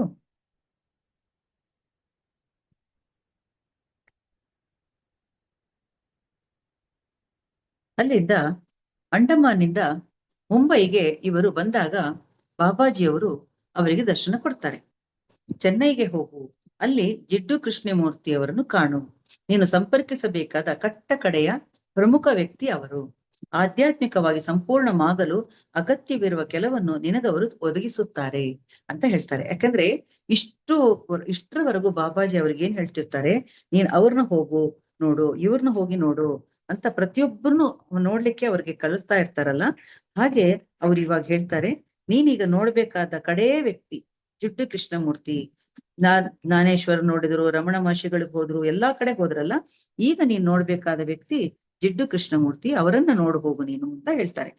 ಹಾಗೆ ಹೇಳಿದಾಗ ಇವ್ರೇನ್ ಮಾಡ್ತಾರೆ, ಥಿಯೋಸಫಿಕಲ್ ಸೊಸೈಟಿಯ ಪ್ರಮುಖ ಕಚೇರಿಯಿಂದ ಅನತಿ ದೂರದಲ್ಲಿ ಕೃಷ್ಣಮೂರ್ತಿ ಫೌಂಡೇಶನ್ ಇಂಡಿಯಾದ ಪ್ರಧಾನ ಕಚೇರಿ ವಸಂತ ವಿಹಾರಕ್ಕೆ ಅವರಲ್ಲಿ ಹೋಗ್ತಾರೆ. ಕೃಷ್ಣಮೂರ್ತಿಯವರ ಬರೆಗಾಗಿ ನಾನು ಕಾಯ್ತಾ ಕೂತ್ಕೊಳ್ತಾರೆ. ಕೃಷ್ಣಮೂರ್ತಿಯವ್ರದ್ದು ವಸಂತ ವಿಹಾರ ಅಂತ ಹೇಳ್ಬಿಟ್ಟು ಅವ್ರದ್ದು ಪ್ರಮುಖ ಥಿಯೋಸಫಿಕಲ್ ಸೊಸೈಟಿ ಇರುತ್ತೆ. ಅಲ್ಲಿಗೆ ಹೋಗಿ ಕೃಷ್ಣಮೂರ್ತಿಯವರಿಗಾಗಿ ಕಾಯ್ತಾ ಕೂತ್ಕೊಳ್ತಾರೆ.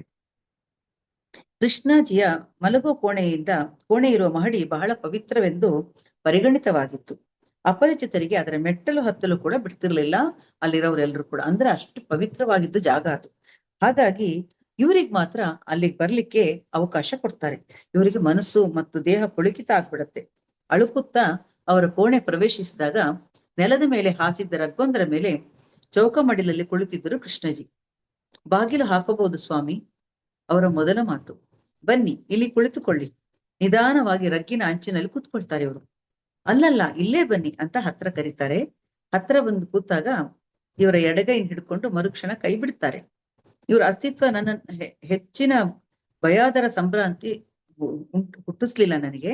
ಆದ್ರೆ ಅವ್ರು ಒಳ್ಳೆಯ ಗೆಳೆಯನೊಂದಿಗೆ ಕುಳಿತಂತ ಭಾಸ ಆಯ್ತು ಇವರಿಗೆ.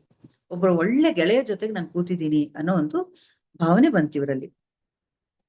80ರ ಹರೆಯದಲ್ಲೂ ಸ್ಫುರದ್ರೂಪಿಯಾಗಿ ಕಾಣುತ್ತಿದ್ದವರು ಚೆನ್ನೈನಲ್ಲಿ ಮತ್ತು ದೆಹಲಿಯಲ್ಲಿ ಅವರ ಉಪನ್ಯಾಸ ನೀಡುವಾಗ ದೂರದಿಂದ ಕೆಲ ಬಾರಿ ನೋಡಿದ್ದೇನಾದರೂ ಈಗ ಮೊದಲ ಬಾರಿ ಕೃಷ್ಣಮೂರ್ತಿಯವರನ್ನು ಮೊದಲು ಕಂಡ ಜಾರ್ಜ್ ಬರ್ನಾರ್ಡ್ ಶಾ ಕೂಡ ಅವ್ರಿಗೆ ಅನ್ಸಿತ್ತಂತೆ. ಅವ್ರು ಹೇಳಿದ್ರಂತೆ, ಯುವಕ ಕೃಷ್ಣಮೂರ್ತಿಯನ್ನು ನೋಡಿ ತಾನು ಕಂಡ ಮಾನವರಲ್ಲೆಲ್ಲ ಅತ್ಯಂತ ಚೆಲುವ ಅಂತ ಕೂಡ ಬರ್ನಾರ್ಡ್ ಶಾ ಕೂಡ ಹೇಳಿದ್ರಂತೆ.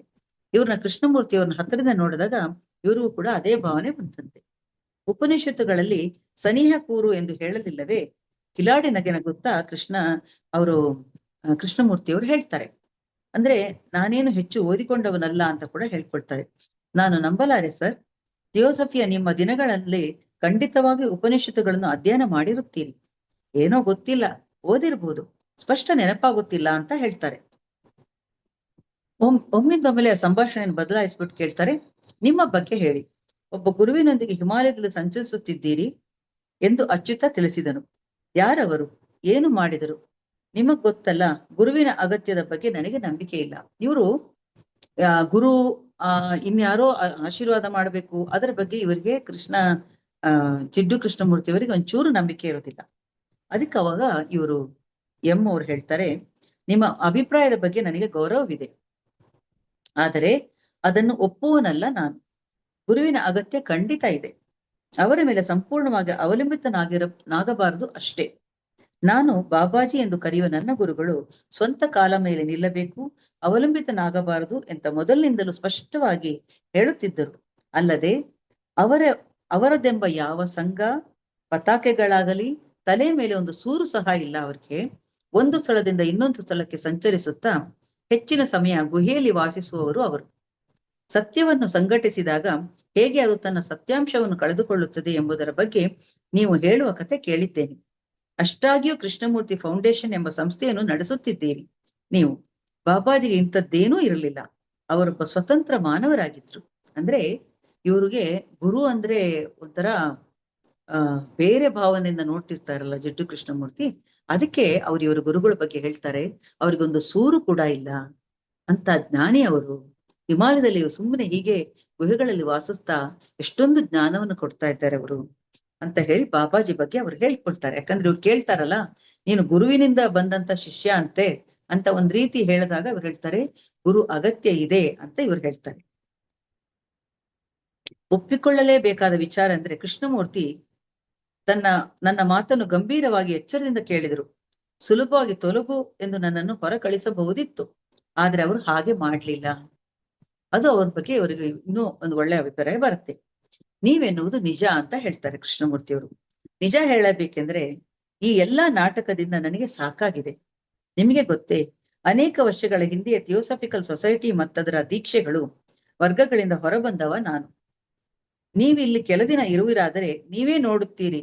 ಇದನ್ನೆಲ್ಲ ಏನೋ ಇನ್ನೂ ಹೊರಲಾರೆ ಅನಿಸಿದಾಗ ಇದನ್ನು ತೊರೆದು ಬಿಡುವೆನೇನೋ. ನಾನು ಹೀಗೆ ಹೇಳಿದೆ ಅಂತ ಯಾರಲ್ಲೂ ಹೇಳ್ಬೇಡಿ, ತಿಳಿಯುತ್ತೆ ಅಂತ ನಗ್ತಾರೆ ಅವರು. ಅಂದ್ರೆ ಅವರಿಗೂ ಸಾಕಾಗೋಗಿರುತ್ತೆ. ಅವ್ರನ್ನ ಗುರು ಅಂತ ಹೇಳಿ ಪಾದ ಮುಟ್ಟೋದು, ನಮಸ್ಕಾರ ಮಾಡೋದು, ಅವ್ರಿಗೆ ಏನೋ ಒಂದು ಸ್ಥಾನ ಕೊಡೋದು. ಇವ್ರ ಗುರು ಆತರ ಅವ್ರು ಯಾವತ್ತೂ ಇಷ್ಟಪಡೋದೇ ಇಲ್ಲ. ಅವ್ರು ಯಾವತ್ತೂ ನಾನು ಗುರು ಅಂತ ಹೇಳ್ಕೊಳ್ಳೋದೇ ಇಲ್ಲ. ಹೀಗೆ ಹೇಳ್ಬಿಟ್ಟು ಅವ್ರು ಹೇಳ್ತಾರೆ, ನೀವು ಯಾರದು ಬಾಬಾಜಿಯವರಿಂದ ಕಲಿತು ಸಾಕಷ್ಟು ಸಂತುಷ್ಟರಾಗಿದ್ದರೆ ಇಲ್ಲಿ ಯಾಕೆ ಬಂದ್ರಿ? ಹಾಗಾದ್ರೆ ಆ ಬಾಬಾಜಿನ ನೀವು ಸಾಕಷ್ಟು ಕಲ್ತಿದ್ರೆ ನಾನು ಗುರು ಅನ್ನೋದನ್ನೇ ನಂಬೋದೇ ಇರೋಂತ ನನ್ನ ಹತ್ರ ಯಾಕೆ ಬಂದ್ರಿ ನೀವು ಅಂತ ಕೇಳ್ತಾರೆ. ಸರ್, ನಿಮ್ಮನ್ನು ಕಾಣಲು ಬಾಬಾಜಿಯೇ ಸೂಚಿಸಿದ್ದಾರೆ ನನ್ಗೆ. ಆದ್ರೆ ಯಾವ ಸುಕೃತಕ್ಕಾಗಿ ಅಂತ ಕೇಳ್ತಾರೆ. ಅದೇನೇ ಇರಲಿ, ನಿಮಗಿಷ್ಟವಿದ್ದರೆ ಕೆಲ ಕಾಲ ಇಲ್ಲಿ ಉಳಿಬಹುದು. ನಾನು ಕೇಳಿ ತಿಳಿದ ಮಟ್ಟಿಗೆ ನೀವೊಬ್ಬ ಸಂಚಾರಿ, ಹಾಗಾಗಿ ನೀವೆಷ್ಟು ದಿನ ಇರುವಿರೋ ನನಗ್ ಗೊತ್ತಿಲ್ಲ. ಆದ್ರೆ ಅದೇನಂತ ಸಮಸ್ಯೆ ಅಲ್ಲ, ಇಲ್ಲಿ ನೀವು ಖಂಡಿತ ಇರ್ಬೋದು ಇಲ್ಲಿ. ಅದು ನನಗೆ ಗೊತ್ತಿಲ್ಲ ಸರ್, ಹೀಗಾಗಿ ಯಾವುದಕ್ಕೂ ಬದ್ಧನಾಗಲಾರೆ. ಬಾಬಾಜಿ ಹೇಗೆ ಹೇಳ್ತಾರೆ ಹಾಗೆ ಮಾಡೋದು ನಾನು. ನನಗೆ ಗೊತ್ತಿಲ್ಲ ನಾನು ಎಷ್ಟು ದಿವಸ ಇಲ್ಲಿ ಇರ್ತೀನಿ ಅಂತ ಹೇಳ್ತಾರೆ.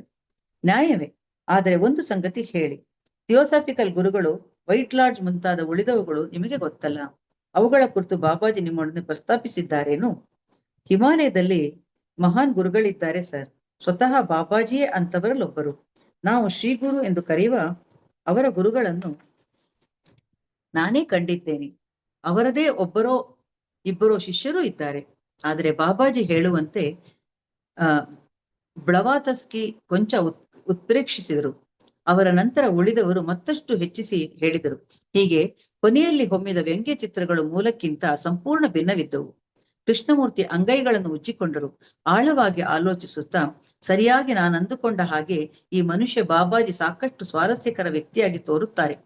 ಹಾಗಾದರೆ ನೀವಿಲ್ಲಿ ಏನು ಮಾಡ್ಬೇಕೆಂದಿದ್ದೀರಾ ಅಂತ ಕೇಳ್ತಾರೆ. ಎಷ್ಟು ಸಾಧ್ಯವೋ ಅಷ್ಟು ಧ್ವನಿಸುರುಳಿಗಳನ್ನು ಕೇಳುತ್ತೇನೆ. ನನಗೆ ಕೊಟ್ಟ ಯಾವುದೇ ಕೆಲಸ ಮಾಡಬಲ್ಲೆ. ಲಿಪ್ಯಂತರ ಮಾಡಬೇಕೆಂದು ಆಸೆ ಇದೆ. ಅದಕ್ಕೆ ಕೃಷ್ಣಮೂರ್ತಿ ಅವರು ಒಪ್ಪುತ್ತಾರೆ. ಅಲ್ಲಿಂದ ಅವರು ಲಿಪ್ಯಂತರ ಕೆಲಸವನ್ನ ಮಾಡ್ತಾ ಅಲ್ಲೇ ವಾಸ ಮಾಡ್ತಾರೆ. ಅಲ್ಲಿ ಹೀಗೆ ಸ್ವಲ್ಪ ದಿವಸ ವಾಸ ಮಾಡ್ತಾ ಇರುವಾಗ ಅವ್ರ ಜೊತೆಗೆ ಇರ್ತಾರೆ. ವಸಂತ ವಿಹಾರದ ಆವರಣದೊಳಗೆ ಅವರು ವಾಕ್ ಹೋಗುವಾಗ ಜೊತೆಗೆ ನಾನು ಹೋಗಿ ಕಟ್ಟಡ ಮತ್ತಿತರ ವಿಚಾರಗಳಲ್ಲಿ ಆಗಿರೋ ಸುಧಾರಣೆಗಳನ್ನು ತೋರಿಸ್ತಾ ಇರ್ತಾರೆ. ಅಂದ್ರೆ ಇವರು ಅಲ್ಲಿ ಎಲ್ಲ ಏನೇನ್ ಕೆಲಸ ಮಾಡ್ತಾರೆ, ಕೃಷ್ಣಮೂರ್ತಿ ಅವರು ವಾಕ್ ಹೋಗ್ಬೇಕಾದ್ರೆ ಅವ್ರ ಜೊತೆಗೆ ಇವ್ರು ಹೋಗಿ ಅಲ್ಲಿ ನಡೆದ ಕೆಲಸಗಳ ಬಗ್ಗೆ ಎಲ್ಲ ವಿಚಾರಗಳನ್ನ ಅವ್ರ ಹತ್ರ ಹೇಳ್ತಾ ಇರ್ತಾರೆ. ಏಪ್ರಿಲ್ 1985 ಸುಮಾರಿಗೆ ತಮ್ಮದೇ ಅನೂಹ್ಯ ರೀತಿಯಲ್ಲಿ ಬಾಬಾಜಿಯಿಂದ ಸೂಚನೆ ದೊರೆಯಿತು. ಒಂದು ಸಂಜೆ ಇವರು ವಾಕ್ ಹೋಗೋದಾ ಏನ್ ಮಾಡೋದು ಅಂತ ಹೀಗೆ ಯೋಚನೆ ಮಾಡ್ತಾ ಇರ್ತಾರೆ. ಅಷ್ಟೊತ್ತಿಗೆ ಅಲ್ಲಿ ಒಬ್ಬ ಕಾಷಾಯ ವಸ್ತ್ರ ತೊಟ್ಟ ಓರ್ವ ಸಾಧು ರಸ್ತೆಯಲ್ಲಿ ನಡೆದು ಬರುತ್ತಿರುವುದು ಕಾಣಿಸ್ತು. ಆತ ಸೀದಾ ನನ್ನ ಬಳಿಗೆ ಬಂದು ವಂದಿಸುತ್ತಾ ರಾಧೆ ರಾಧೆ ಎಂದರು. ರಾಧೆ ರಾಧೆ ಎಂದು ಉತ್ತರಿಸುತ್ತಾ ಬೇಗನ ಅವರ ಕಾಲು ಮುಟ್ಟಿ ನಮಸ್ಕರಿಸಿದೆ. ಇದಾದ ನಂತರ ಯಾವುದೇ ಪೀಠಿಕೆ ಇಲ್ಲದೆ ಆ ಸನ್ಯಾಸಿ ನೇರವಾಗಿ ವಿಷಯಕ್ಕೆ ಬಂದ್ರು. ಇನ್ನು 4 ದಿನಗಳಲ್ಲಿ ಬಾಬಾಜಿ ನಿಮ್ಮನ್ನು ಕಾಣಬಯಸಿದ್ದಾರೆ. ನಿಮಗವರು ಮೌನಿ ಬಾಬಾರ ಗುಹೆಯಲ್ಲಿ ಸಿಗುತ್ತಾರೆ. ಸಾಧ್ಯವಾದಷ್ಟು ಬೇಗ ಹೊರಡಿ. ರಾಧೆ ರಾಧೆ ಅಂತ ಹೇಳ್ಬಿಟ್ಟು ಹೊರಟೋಗ್ತಾರೆ ಅವರು. ಏನಂದ್ರೆ ಒಬ್ಬ ವ್ಯಕ್ತಿ ಬಂದ್ಬಿಟ್ಟು ಇವ್ರ ಹತ್ರ ಬಂದ್ಬಿಟ್ಟು ಬಾಬಾಜಿ 4 ದಿವಸದಲ್ಲಿ ನಿಮ್ಮನ್ನ ನೋಡ್ಬೇಕು ಅಂತ ಇಷ್ಟಪಡ್ತಾ ಇದ್ದಾರೆ. ನೀವು ಅಲ್ಲಿಗೆ ಬನ್ನಿ, 4 ದಿವಸದಲ್ಲಿ ಹೋಗಿ ಅವ್ರನ್ನ ಭೇಟಿ ಆಗ್ಬೇಕು ಅಂತ ಹೇಳ್ತಾರೆ. ಹಾಗೆ ಹೇಳಿ ಅವ್ರಿಗೆ ನಮಸ್ಕರಿಸಿ ಹೊರಟೋಗ್ತಾರೆ. ಇವರು ಅಲ್ಲಿಂದ ಇನ್ನು ನಾನು ಬಾಬಾಜಿ ನೋಡ್ಬೇಕು ಅಂತ ಅನ್ಕೊಳ್ತಾರೆ. ಏನಿದು ವಿಚಿತ್ರವಾಗಿ ಬಾಬಾಜಿ ಈ ತರ ಹೇಳಿ ಕಳ್ಸಿದ್ರು, ನನಗೆ ಯಾವಾಗ್ಲೂ ಹೀಗೆ ಮಾಡಲ್ವಲ್ಲ, ಹೀಗೆ ಹೇಳಲ್ವಲ್ಲ ಅಂತ ಅನ್ಕೊಳ್ತಾರೆ. ನಾಳೆ ಅದರ ಮುಂದುವರೆದ ಭಾಗವನ್ನ ನೋಡೋಣ. ಇಲ್ಲಿವರೆಗೂ ನನಗೆ ಮಾತನಾಡಲು ಅವಕಾಶ ಮಾಡಿಕೊಟ್ಟ ಶ್ರೀಮತಿ ಅನಿತಾ ಪಿಂಡಿಮೇಡ್ ಅವರಿಗೆ, ಮೇಡಮ್ ಅವರಿಗೆ ಮತ್ತು ಇಲ್ಲಿರುವ ಎಲ್ಲ ಧ್ಯಾನ ಬಂಧುಗಳಿಗೆ ವಂದಿಸ್ತಾ ನನ್ನ ಇಂದಿನ ಸ್ವಾಧ್ಯಾಯವನ್ನು ಮುಗಿಸ್ತಾ ಇದ್ದೇನೆ. ನನಗೆ ಇಲ್ಲಿವರೆಗೆ ಮಾತನಾಡಲು ಅವಕಾಶ ಮಾಡಿಕೊಟ್ಟ ಎಲ್ಲ ಧ್ಯಾನ ಬಂಧುಗಳಿಗೆ ವಂದಿಸ್ತಾ ತುಂಬ ಹೃದಯ ಧನ್ಯವಾದಗಳನ್ನು ಅರ್ಪಿಸ್ತಾ ಇದ್ದೇನೆ. Thank you, thank you, thank you. Thank you master, ಅದ್ಭುತವಾಗಿ ತಿಳಿಸ್ಕೊಟ್ರಿ. ಬಹಳ ಚೆನ್ನಾಗಿ ಬರ್ತಾ ಇದೆ ಮಾಸ್ಟರ್. ಧನ್ಯವಾದಗಳನ್ನ ಹೇಳ್ತಾ ಮಾಸ್ಟರ್, ಯಾರಾದ್ರೂ ಕ್ವಶನ್ಸ್ ಅನುಭವ ಹಂಚಿಕೆ ಇದ್ರೆ ಮಾಡಿ ಮಾಸ್ಟರ್ ಹತ್ರ ಹ್ಯಾಂಡ್ ರೈಸ್ ಮಾಡಿ.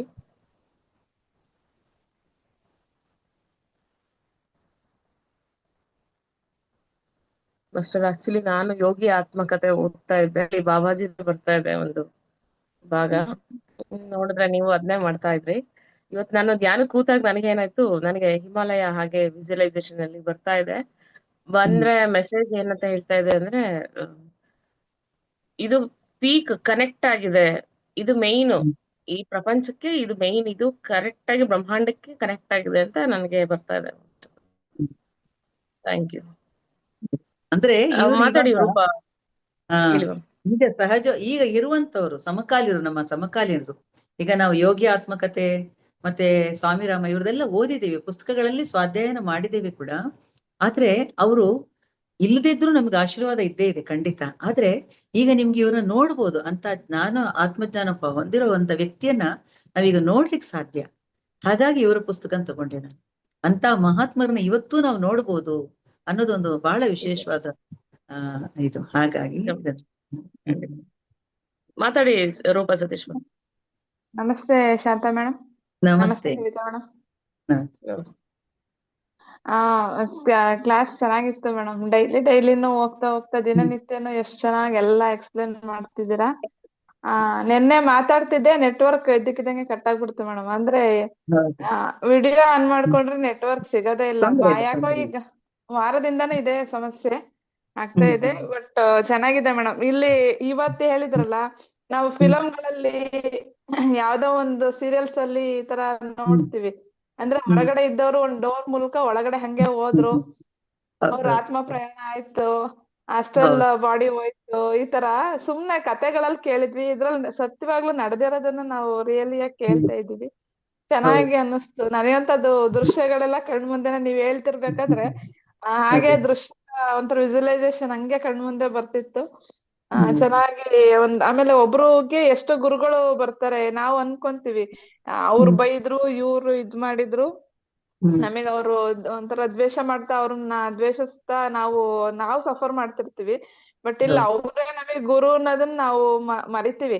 ಈ ಆಧ್ಯಾತ್ಮಿಕ ಈ ತರ ಒಂದು ಪಿರಮಿಡ್ ಸೊಸೈಟಿ ಬಂದ್ಮೇಲೆನೆ ನನಗೆ ಗೊತ್ತಾಗಿದ್ದು. ಇವಾಗ ಯಾರ ಮೇಲೆ ಏನೂ ಇರಲ್ಲ ಮೇಡಮ್, ಎಲ್ಲಾರುನು ನಮಗ್ ಗುರುಗಳ ಅಂತೇಳಿ ಭಾವಿಸ್ತೀವಿ. ಈ ಜ್ಞಾನ ಕೊಡ್ತಾ ಹೋಗ್ತಾ ಇದ್ದೀರಾ ನೀವು. ಎಲ್ಲದನ್ನು ಚೆನ್ನಾಗಿದೆ ಮೇಡಮ್. ಅವ್ರು ಇವಾಗ್ಲೂ ಮದನಪಲ್ಲೆಯಲ್ಲಿ ಇದಾರೆ ಮೇಡಮ್. ಹೌದು ಹೌದು ಇದಾರೆ. ನೀವು 78 ವರ್ಷ ಇರ್ಬೇಕು ಅವರಿಗೆ. ನಾನ್ ನೋಡಿಲ್ಲ. ನಾನು ಪುಸ್ತಕಗಳಲ್ಲಿ ಓದೋದು ಮತ್ತೆ ಯೂಟ್ಯೂಬ್ ನಲ್ಲಿ ಅವ್ರ ಬಗ್ಗೆ ತಿಳ್ಕೊಂಡಿರೋದಷ್ಟೇ ನಾನು. ಹಾಗೆ ಅಷ್ಟೇ. ಅವ್ರನ್ನ ನಾನ್ ನೋಡಿಲ್ಲ. ನೋಡ್ಬೇಕು ಅಂತ ಮನ್ಸಿದೆ, ನೋಡ್ಬೇಕು. ಅದು ಯಾವಾಗ ನಮಗೆ ಅವಕಾಶ ಸಿಕ್ಕತ್ತೆ ಗೊತ್ತಿಲ್ಲ. ಅದೇ ಮೇಡಮ್, ಯೋಗ ಕೂಡ್ಬೇಕು ಯಾವ್ದೇ ಆದ್ರೂನು. ನಮಗ್ ಟೈಮ್ ಬರ್ಬೇಕು. ಎಲ್ಲಾರನು ಧ್ಯಾನಕ್ ಬರಲ್ಲ, ಹೇಳ್ದವ್ರು ಯಾರು ಬರಲ್ಲ. ಹೇಳ್ತಾನೆ ಇರ್ತೀನಿ ನಾನು ಡೈಲಿ. ಬಟ್ ಅವ್ರು ಟೈಮ್ ಇಲ್ಲ. ಫಸ್ಟ್ ಹೇಳೋ ರೀಸನ್ ಅದು ಮೇಡಮ್. ಅಯ್ಯೋ ನಮಗ್ ಟೈಮ್ ಆಗಲ್ಲ, ಟೈಮ್ ಇಲ್ಲ ಅಂತಾನೆ ಹೇಳ್ತಾರೆ. ಕೆಲವೊಂದು ಒಳ್ಳೆ ಅನುಭವಗಳು ನನಗೂ ಆಗ್ತಿದೆ ಮೇಡಮ್. ನಿಜವಾಗ್ಲೂ ಏನೋ ಒಂಥರ ಮಿರಾಕಲ್ಸ್, ಅದ್ ಹೇಳ್ಕೊಳಕ್ಕೆ ಬರಲ್ಲ ಆತರ. ಬಟ್ ಮೇಡಮ್ ಧ್ಯಾನಕ್ ಕೂತಾಗ ತುಂಬಾ ಡೀಪ್ ಸ್ಟೇಟ್ ಸಿಗತ್ತೆ. ಅದು ಏನಂದ್ರೆ ಫುಲ್ ನನಗೆ ನಿದ್ದೆ ಬಂದ್ ಮಲಗ್ತಿದ್ದೀನೇನೋ ಅನ್ನೋ ಅಷ್ಟು ಹಂಗ ಅನ್ಸ್ಬಿಡುತ್ತೆ ಧ್ಯಾನದಲ್ಲೇನೆ. ಅದು ಏನ್ ಸ್ಟೇಟ್ ಅಂತ ಅರ್ಥನೇ ಆಗ್ತಿಲ್ಲ ನನಗೆ. ಅದನ್ನ ಯೋಗ ನಿದ್ರೆ ಅಂತ ಅನ್ಕೊಳ್ಳಿ, ಏನು ತೊಂದ್ರೆ ಇಲ್ಲ. ನಿಮ್ಗೆ ಧ್ಯಾನದಲ್ಲಿ ಏನ್ ಬಂದ್ರು ಕೂಡ ಒಳ್ಳೇದಕ್ಕೆ. ಅದ್ರಲ್ಲಿ ಏನು ಪ್ರಶ್ನೆನೇ ಬೇಕಿಲ್ಲ ನಿಮ್ಗೆ. ಧ್ಯಾನದಲ್ಲಿ ಏನೇ ಬರ್ಲಿ ಅದೆಲ್ಲ ಕೂಡ ನಿಮ್ಮ ಒಳ್ಳೇದಕ್ಕೆ ಆಗಿರುತ್ತೆ. ದೇಹಕ್ಕೆ ರೆಸ್ಟ್ ಬೇಕಾದಾಗ ರೆಸ್ಟ್ ತಗೊಳತ್ತೆ ದೇಹ, ಅಷ್ಟೇ. ಬೇರೆ ಇನ್ನೇನು ಅಲ್ಲ. ಧ್ಯಾನಕ್ಕೆ ಕೂತಿರ್ತೀರಾ, ಒಳ್ಳೆ ಅನುಭವ ಆಗತ್ತೆ. ಒಳ್ಳೆ ಮಲಗದಾಗ ಹೆಂಗೆ ಡೀಪ್ ಸ್ಲೀಪ್ ಆಗುತ್ತೆ ಆತರ ಒಂಥರ ಏನೋ ಅದು ಹೇಳಕ್ಕೆ ಬರಲ್ಲ ಮೇಡಮ್, ಅಷ್ಟು ಚೆನ್ನಾಗಿರುತ್ತೆ. ಇವಾಗ ಈಗ ಲಾಸ್ಟ್ ವೀಕ್ ಗಿರಿಸ್ವಾಮಿ ಸರ್ ಮಾಡ್ಸಿದ್ರಲ್ಲ ಆತರ ಡಯಾಫ್ರಮ್ ಬ್ರೀತ್ ಅಂತ ಮಾಡ್ಸಿದ್ರು. ಅದು ಒಂದ್ 10 minutes ಮಾಡ್ಕೊಂಡು ಕುತ್ಕೊಂಡಾಗಿಂದ ತುಂಬಾ ಡೀಪ್ ಆಗಿ ಮೆಡಿಟೇಷನ್ ತುಂಬಾ ಚೆನ್ನಾಗ್ ಆಗ್ತಾ ಇದೆ. ಕೆಲವೊಂದೆಡೆ ಅನುಭವಗಳು ಚೆನ್ನಾಗ್ ಸಿಗ್ತಾ ಇದೆ ಅದ್ರಲ್ಲಿ.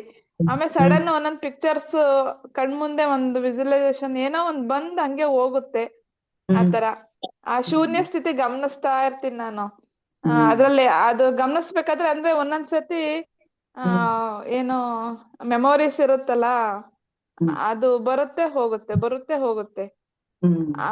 ಅದೇ ಟೈಮ್ ಸ್ವಲ್ಪ ಜಾಸ್ತಿ ಮಾಡ್ತಾ ಹೋಗ್ಬೇಕು, ಶೂನ್ಯ ಸ್ಥಿತಿನ ಜಾಸ್ತಿ ಮಾಡ್ತಾ ಹೋಗ್ಬೇಕು. ಅದಕ್ಕೆ ಕಾನ್ಶಿಯಸ್ನೆಸ್ ಬೇಕು. ಆದ್ರೂ ಒಂದೊಂದ್ಸತಿ ಅದು ತಪ್ಪುತ್ತೆ. ಯಾಕಂದ್ರೆ ನಾವಿನ್ನು ಇವಾಗ ಬಂದಿರೋದು ಮ್ಯಾಮ್, ಇನ್ನು 6 months ಆಗಿದೆ ಅಷ್ಟೇ. ಅದು ಪ್ರಾಕ್ಟೀಸ್ ಆಗತ್ತೆ ಹೋಗ್ತಾ ಅಂತ ಅನ್ಕೊಂಡಿದೀನಿ. ಖಂಡಿತ. ಯಾವುದು ಎಕ್ಸ್ಪೆಕ್ಟೇಷನ್ ಬೇಡ, ಅಷ್ಟೇ. ಇಲ್ಲ ಮೇಡಮ್, ಸ್ವೀಕರಿಸ್ತಾ ಹೋಗಿ. ಮೇಡಮ್ ನಾನು ಹಂಗೆ ನನ್ನ ಲೈಫಲ್ಲಿ ಧ್ಯಾನಕ್ ಬಂದ್ಮೇಲಿಂದ ಕಹಿ ಘಟನೆನೂ ಆಗಿದೆ, ಸಿಹಿ ಘಟನೆನೂ ಆಗಿದೆ. ಎರಡನ್ನೂ ಈಕ್ವಲ್ ಆಗೇ ತಗೊಳ್ತಿದೀನಿ. ಯಾವ್ದಕ್ಕೂ ತುಂಬಾ ಖುಷಿನೂ ಪಡ್ತಿಲ್ಲ, ತುಂಬಾನು ದುಃಖ ಪಡ್ತಿಲ್ಲ. ಬಟ್ ಈ ಸತ್ಸಂಗಗಳು ಬೇಕು ಮೇಡಮ್. ಇದರಿಂದ ಜ್ಞಾನ ಸಿಗ್ತಾ ಇದ್ದಾಗ ನಮಗೆ ಅರಿವು ಮೂಡ್ತಾ ಹೋಗುತ್ತೆ. ಯಾವ್ದ್ ಸರಿ ಯಾವ್ದ್ ತಪ್ಪು, ಏನು ನಾವ್ ಹೆಂಗಿರ್ಬೇಕು ಪ್ರತಿಯೊಂದನ್ನು. ಇದನ್ನ ಕೊಡ್ತಿರೋಂತ PCSBಗೆ, ನಿಮ್ಮಂತವರಿಗೆ ಎಲ್ಲರಿಗೂನು ಧನ್ಯವಾದಗಳನ್ನ ಹೇಳ್ತೀನಿ madam. Thank you so much ma'am. Thank you Roopa, thank you. ಚೆನ್ನಾಗಿದೆ ಮ್ಯಾಮ್ ನಿಮ್ಮ ಅನುಭವ. ಮಾಡಿ ಹೆಚ್ಚು ಧ್ಯಾನವನ್ನು ಮಾಡಿ. ಮಾತಾಡಿ ಶ್ಯಾಮ್ಲಾ ಮ್ಯಾಮ್, ಅನ್ಮ್ಯೂಟ್ ಮಾಡ್ಕೊಳ್ಳಿ. ನಮಸ್ತೆ. ನಮಸ್ತೆ ಮ್ಯಾಮ್. ಇಷ್ಟು ದಿವಸದಲ್ಲಿ ಶ್ರೀಯಮ್ಮ ಅವರ ಆತ್ಮ ಕತೆ ಕೇಳ್ತಾ ಇದ್ದಾಗೆ ನಾವು ಅವರ ಜೊತೆನೇ ಇದ್ದಾಗೆ ಆಗ್ತದೆ. ಪ್ರತಿಯೊಂದು ಕೂಡ ಸ್ಟೆಪ್ ಅವರ ಜೀವನದಲ್ಲಿ ಏನು ನಡೆದಿದೆ, ಅವರು ಎಲ್ಲಿಗೆ ಹೋಗ್ತಿದ್ದಾರೆ, ಯಾವ ಗುರುಗಳನ್ನು ಭೇಟಿ ಆಗ್ತಿದ್ದಾರೆ, ಎಲ್ಲ ನಾವು ಅವ್ರ ಜೊತೆಯಲ್ಲೇ ಇದ್ದಾಗೆ ಅನಿಸ್ತದೆ. ನಾವು ಆ ಲೋಕದಲ್ಲೇ ಇದ್ದೇವೆ ಅಂತ ತುಂಬಾ ಖುಷಿ ಆಯ್ತು. ಅದು ಇವತ್ತಂತೂ ಶಿರಡಿ ಬಾಬಾ ಅವರ ಶಿರಡಿ ಬಾಬಾ ಅವರ ಸಚ್ಚರಿತ್ರೆಯಲ್ಲಿ ಬಂದ ಎಲ್ಲ ಘಟನೆಗಳು ನೆನಪಾಯ್ತು. ಒಂದ್ಸಲ ಅವರು ಭೇಟಿ ಮಾಡಿ, ನಾವು ಸಹ ಭೇಟಿ ಮಾಡಿದ ಹಾಗೆ ಅನಿಸಿತು. ಮತ್ತೆ ಸಮರ್ಥರದು, ಅದು ಸಚ್ಚರಿತ್ರೆಯಲ್ಲೇ ಬರುವಂತ ಕಥೆಗಳೇ. ಅದು ಕೂಡ ನೆನಪಾಯ್ತು. ತುಂಬಾ ತುಂಬಾ ತುಂಬಾ ಖುಷಿ ಆಯ್ತು. ರಮಣ ಮಹರ್ಷಿ ಆಶ್ರಮಕ್ಕೂ ಹೋದ್ದು ಮತ್ತು ನಾವೆನ್ನ ಹೋಗದಿದ್ರೆ ಅಲ್ಲಿ ಹೋದ ಹಾಗೆ ಅನಿಸಿತು. ಅಷ್ಟು ತುಂಬಾ ಖುಷಿ ಆಯ್ತು. ಅದೇ ನಮ್ಮ ಸಮಕಾಲೀನ ಅಂತ ಹೇಳುವಾಗ ರೋಮಾಂಚನ ಆಗ್ತದೆ.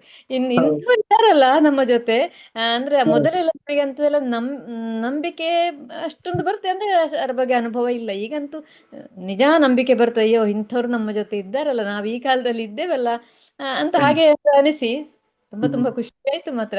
ಇನ್ನಿನ್ನು ಹೆಚ್ಚಾದ್ರನ್ನೆಲ್ಲ ಮೊದಲೇ ಓದಿದ ಕಥೆಗಳೇ ಆದ್ರೂ ಸಹ ಅದು ಅಷ್ಟು ಡೀಪ್ ಆಗಿ ಹೋಗ್ಲಿಲ್ಲ. ಸ್ವಾಮಿ ರಾಮ ಅವರ ಬಗ್ಗೆ ತುಂಬ ವರ್ಷ ಹಿಂದೆ ಓದಿದ್ದು, ಆದ್ರೂ ಅವಾಗೆಲ್ಲ ಒಂದೊಂದು ಕತೆ ಅಂತ ಓದಿದೆ ಅಷ್ಟೇ. ಅಂದ್ರೆ ಅದನ್ನು ಈಗದ ಹಾಗೆಲ್ಲ. ಈಗ ನೀವಂತೂ ಓದ್ತಿರುವಾಗ ನಂಗೆ ನನ್ನ ಒಳಗೆ ಅದು ಅನುಭವಿಸಿದ ಹಾಗೆ ಅಷ್ಟು ತುಂಬಾ ಖುಷಿ ಆಯ್ತು. ಇನ್ನು ಓದುವಾಗ ಆತರ ಆಗ್ಬಹುದು, ಯಾರ್ದಾರು ಆತ್ಮಚರಿತ್ರೆಗಳು, ಪ್ರವಾಸ ಕಥನಗಳನ್ನೆಲ್ಲ ಓದುವಾಗ ನಾವು ಅನುಭವಿಸಿದ ತರ ಅದೇ ತರ ಆಗ್ಬಹುದು. ಅಂದ್ರೆ ಈ ಧ್ಯಾನದ ಮೂಲಕ ಇಂಥದ್ದೆಲ್ಲ ಸಿಕ್ಕಿದ್ದು ತುಂಬಾ ಧನ್ಯವಾದಗಳು ಮೇಡಮ್, ತುಂಬಾ ಖುಷಿ ಆಯ್ತು. ಅದಕ್ಕೆ ಅವ್ರು ಹೇಳ್ತಾರೆ ನೋಡಿ, ಪ್ರಕಟ ಆಗಿರೋ ಚೇತನರು ತುಂಬಾ ಜನ ಇದ್ದಾರೆ, ಪ್ರಕಟ ಆಗದೇ ಇರುವಂತ ಚೇತನರು ತುಂಬಾ ಜನ ಇದ್ದಾರೆ ಅಂತ ಅವ್ರು ಹೇಳ್ತಾರೆ. ನಮ್ಗೆ ಗೊತ್ತಾಗೋದಿಲ್ಲ, ಗುರ್ತಿಸ್ಬೇಕಾದ್ರೆ ನಾವು ಧ್ಯಾನದಲ್ಲಿ ಜ್ಞಾನ ಪಡಿಬೇಕು. ಆವಾಗ ಮಾತ್ರ ನಾವು ವ್ಯಕ್ತಿಗಳನ್ನ ಅಳಿಲಿಕ್ ಸಾಧ್ಯ ಆಗತ್ತೆ ಅಷ್ಟೇ. ಹೌದು. ಎಲ್ಲರಲ್ಲೂ ಜ್ಞಾನ ಇದೆ. ಹೌದೌದು. ಈಗ ಅದನ್ನು ಬರ್ತಾ ಇದೆ ಸ್ವಲ್ಪ. ಸರಿ ಮೇಡಮ್, ಧನ್ಯವಾದ, ತುಂಬಾ ಧನ್ಯವಾದ. Thank you ma'am, thank you. Vanajakshi ma'am unmute ಮಾಡ್ಕೊಂಡು ಮಾತಾಡಿ.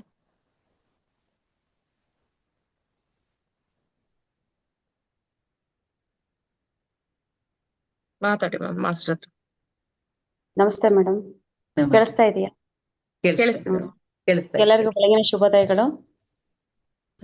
ಈ 7 ದಿನ ಯಾವ ತರ ಹೋಗ್ತಾ ಐತೆ ಅಂತಾನೆ ಗೊತ್ತಾಗ್ತಿಲ್ಲ ಮೇಡಮ್, ಅಷ್ಟ್ ಚೆನ್ನಾಗಿದೆ. ಬೆಳಗ್ಗೆ ಒಂದ್ ಎಪಿಸೋಡ್ನು ಮಿಸ್ ಮಾಡ್ಕೊಳಕ್ ಸಾಧ್ಯನೇ ಇಲ್ಲ, ಹಂಗಾಗ್ತಿದೆ. ಮತ್ತೆ ಇನ್ನೊಂದ್ಸಲಿ ಹಾಕೊಂಡ್ ಕೇಳ್ಬೇಕು ಅಂತ.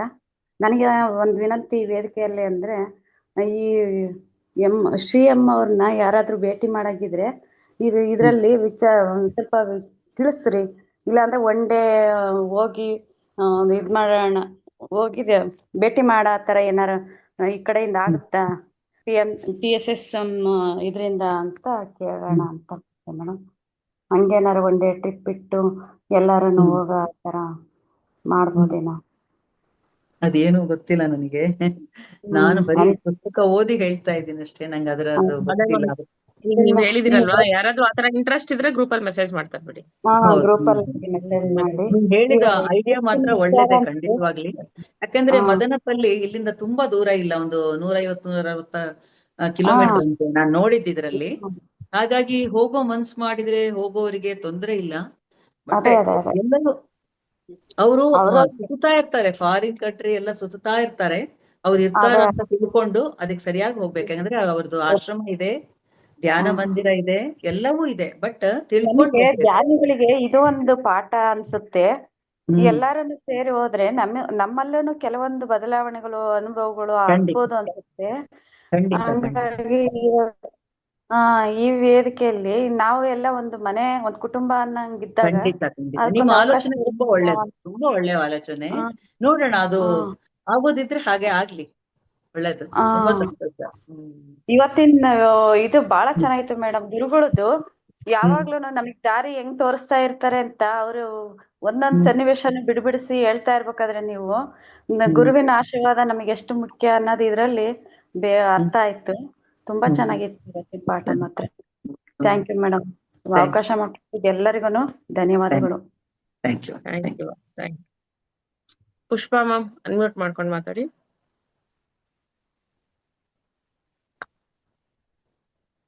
Hello ma'am. ನಮಸ್ತೆ. ನಮಸ್ಕಾರ ಮ್ಯಾಮ್. ಶ್ರೀ ಅವರ ಬಗ್ಗೆ ಎಷ್ಟು ಅದ್ಭುತ ಅಂದ್ರೆ ಪುಸ್ತಕ ಓದಿದ್ರೆ ನಮ್ಗೆ ಇಷ್ಟ ಅರ್ಥ ಆಗ್ತದಲ್ಲ ಮ್ಯಾಮ್. ನಿಜಕ್ಕೂ ಒಂದೊಂದು ನೀವು ಹೇಳ್ತಾ ಕ್ಲಾಸ್ಗಳು ಎಷ್ಟು ಅಂದ್ರೆ ನಿಧಾನವಾಗಿ ಬಿಡಿಸಿ ಹೇಳಿದ್ರಲ್ಲ, ಅದೆಷ್ಟು ಅರ್ಥ ಆಯ್ತಂದ್ರ ಶಿರ್ಡಿ ಸಾಯಿಬಾಬಾರ್ದು ಎಷ್ಟು ಕೇಳ್ತಾ ಅಂದ್ರ ಪೂಜೆ ಮಾಡ್ತಿದ್ವಿ, ಅವ್ರ ಬುಕ್ ಓದಿವಿ, ಎಲ್ಲ ಓದಿವಿ. ಆದ್ರ ಪ್ರತಿ ಒಂದು ಕೇಳಿದಕ್ಕೂ ಬುಕ್ ಓದೋದಕ್ಕೂ ಬಹಳ ವ್ಯತ್ಯಾಸ ಐತ್ ಮ್ಯಾಮ್.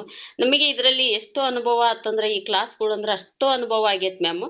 ಆಮೇಲೆ ನಂದೊಂದ್ ಏನಂತಂದಿ, ಧ್ಯಾನಕ್ಕೆ ಈಗಂತೂ ಕುತ್ಕೊಂತಾನಲ್ಲ ಮ್ಯಾಮ್, ಜೋಲಿ ಹೋಗ್ತತಿ, ಜೋಲಿ ಮತ್ತೆ ಸ್ಟೇಟ್ ಆಗ್ತಾನೆ, ಜೋಲಿ ಹೋಗ್ತತಿ, ಸ್ಟೇಟ್ ಆಗ್ತಾನೆ.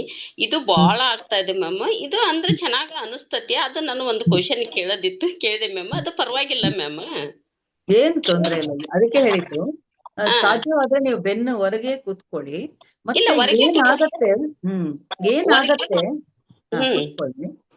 ಏನಾಗತ್ತೆ ಅದನ್ನ ಅನುಭವಿಸಿ ಧ್ಯಾನದಲ್ಲಿ ಮುಂದುವರಿಕೆ ನಡೀತಾ ಹೋಗುತ್ತೆ. ನಮ್ಮ ಪ್ರಯತ್ನ ಏನು ಇಲ್ಲ, ನಾವು ಕೂತ್ಕೊಳ್ಳೋದು ಮಾತ್ರ. ಮತ್ತೆ ಯಾವ ಆಶೆಗಳನ್ನು ಇಟ್ಕೊಳ್ಬೇಡಿ. ಏನಾಗತ್ತೆ, ಏನ್ ಬರುತ್ತೆ ಅದನ್ನು ಸ್ವೀಕರಿಸ್ತಾ ಮುಂದೆ ಹೋಗೋಣ ಅಷ್ಟೇ. ಧ್ಯಾನ ಹೌದ್ ಮ್ಯಾಮ್. ಮಾಡೋರೆಲ್ಲರಿಗೂ ಅಷ್ಟೇ, ಏನಾಗತ್ತೆ ಅದೊಂದು ಹಂತ ಅಷ್ಟೇ, ಮುಂದೆ ಹೋಗ್ತಾ ಹೋಗಿ. ಒಂದ್ ತಾಸು ಅಂತ ಕುಂತಿರ್ತಾನೆ ಮ್ಯಾಮ್. ನೈಟ್ ಒಂದ್ ತಾಸು ಅಂತ ಕುಂತಿರ್ತಾನೆ, ಈ ಬೆಳಿಗ್ಗಿನ ಒಂದ್ ತಾಸು ಅಂದ್ರೆ 4ರಿಂದ ಕುಂದಿರ್ತಾ ಅದನ್ ಮ್ಯಾಮ್. ಈಗ ಅದು ಹೆಂಗ್ ಗೊತ್ತಾಗ್ತೈತೆ ಗೊತ್ತಿಲ್ಲ. ಅಲ್ಲ 5:20 ಆಗಿರ್ತೈತಿ ಮ್ಯಾಮ್. ನಾ ಧ್ಯಾನದಿಂದ ಎದ್ದಾಗ ನೈಟ್ 9:30ರಿಂದ 10:30 ಒಂದು ಕ್ಲಾಸ್ ತಗೊಂಡ್ರಲ್ಲ, ಆ ಕ್ಲಾಸ್ ಈ ವಿರೂಪಾಕ್ಷ ಸರ್ದು. ಅದಕ್ಕೆ ಧ್ಯಾನಕ್ಕೆ ಕುಂತಾಗನು 10:40, 10:40, 10:50 ಆಗಿರ್ತೈತಿ ನೋಡಿ ಮ್ಯಾಮ್. ಯಾವ ತರ ಹೋಗಿರ್ತೈತೆ ಧ್ಯಾನ ಅನ್ನೋದು ಗೊತ್ತಿಲ್ಲ. ಆಮೇಲೆ ಸ್ಕೂಲ ಮಕ್ಕಳು ಮ್ಯಾಮ್ ಎಷ್ಟು ಫಸ್ಟ್ ಎಲ್ಲಾ ಕಿಳಿ ಮಾಡವು, ಈಗ ಎಷ್ಟು ಧ್ಯಾನ ಮಾಡ್ತಾವಂದ್ರ ಮ್ಯಾಮ್ ಅವ್ನ್ ನೋಡತ್ಲೆ ನನಗೆ ಎಷ್ಟು ಖುಷಿ ಆಗ್ತತಿ ಅಂದ್ರ, ಸುಮ್ನ ಮಕ್ಳಿಗೆ ಏನ್ ಗೊತ್ತೈತೆ ಗೊತ್ತಿಲ್ಲ. ನನಗೆ ಶಿವಖಂಡ, ಪಾರ್ವತಿ ಖಂಡ ಮಕ್ಕಳಲ್ಲೇ ನನಗ್ ಓದಾಕ್ ಬರ್ತದಲ್ಲ, ನನಗೆ ಈಗ ಎಷ್ಟ್ ಚೆನ್ನಾಗ್ ಓದಾಕ್ ಬರ್ತತಿ, ಬರೆಯಕ್ ಬರ್ತತಿ ಅಂತ ಎಷ್ಟು ಹೇಳ್ಕೊಂತವಲ್ಲ ಮ್ಯಾಮ್, ಅಷ್ಟು ಖುಷಿ ಅನಸ್ತತ್ ನೋಡ್ ಮ್ಯಾಮ್. ಅವ್ರ ಮನೆ ಪಾಲಕರ ಸತಿಗೆ ಹೇಳ್ಯವಂತ ನೋಡ್ ಮ್ಯಾಮ್, ಮಕ್ಕಳು ಧ್ಯಾನ ಮಾಡ್ರಿ ನೀವು ಅಂತಂದು ಮನೆ ಪಾಲಕರ ಸತಿ ಮಾಡಕತ್ತಾರ. ಆಮೇಲೆ ನಾನು ಸ್ವಲ್ಪ ಹೇಳಿದರು ಮಾಡ್ತಾ ಅದಾರ ಮ್ಯಾಮ್. ಅವರು ನನಗೆಲ್ಲ ಧ್ಯಾನಕ್ಕೆ ಹೋದ್ಮೇಕೆಲ್ಲ ಚೆನ್ನಾಗೈತಿ, ಈಗೆಲ್ಲ ಪೇನ್ ನೋವುಗಳೆಲ್ಲ ಕಮ್ಮಿ ಆಗ್ಯಾವ ಅಂತ ಹೇಳ್ತಾರ ಮ್ಯಾಮ್. ನಿಜಕ್ಕೂ ಹೇಳ್ಬೇಕಂದ್ರ ಈ PSS ಚಾನೆಲ್ಗೂ, ಅನಿತಾ ಮ್ಯಾಮ್ಗೂ, ನಿಮಗೂ, ಆ ಮ್ಯಾಮ್ಗೂ ಕೋಟಿ ಕೋಟಿ ಧನ್ಯವಾದಗಳು ma'am. Thank you ma'am, thank you, thank you ma'am. Thank you ma'am, thank you ma'am. Geetha Thank you, ma'am ma'am. ಮಾತಾಡಿ, ಅನ್ಮ್ಯೂಟ್ ಮಾಡ್ಕೊಂಡು ಮಾತಾಡಿ. Thank you ma'am. Thank you.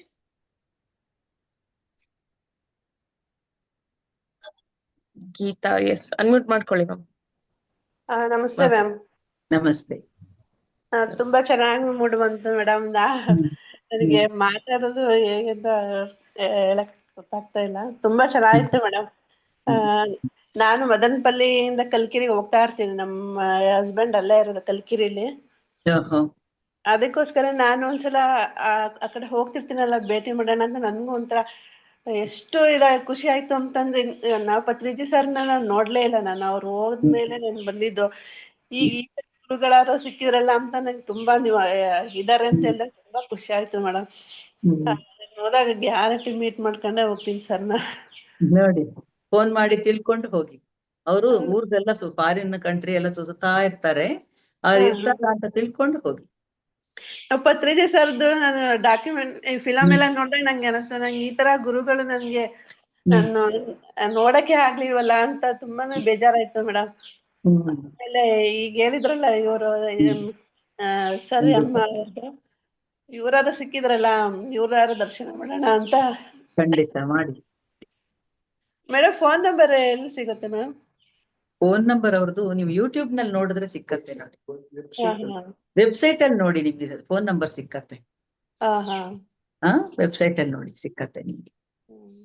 ತುಂಬಾ ಚೆನ್ನಾಗಿದೆ ಮೇಡಮ್. ನಾವು ಬುಕ್ಸ್ ಅಲ್ಲಿ ಓದಿದ್ರೆ ಇಷ್ಟೊಂದು ವಿಷಯಗಳು ನಮ್ಗೆ ಒಂದೊಂದ್ಸಲ ಓದಾಗ್ಲೂ ಒಂದೊಂದು ವಿಷಯಗಳು ಸಿಗ್ತಾ ಇರುತ್ತೆ.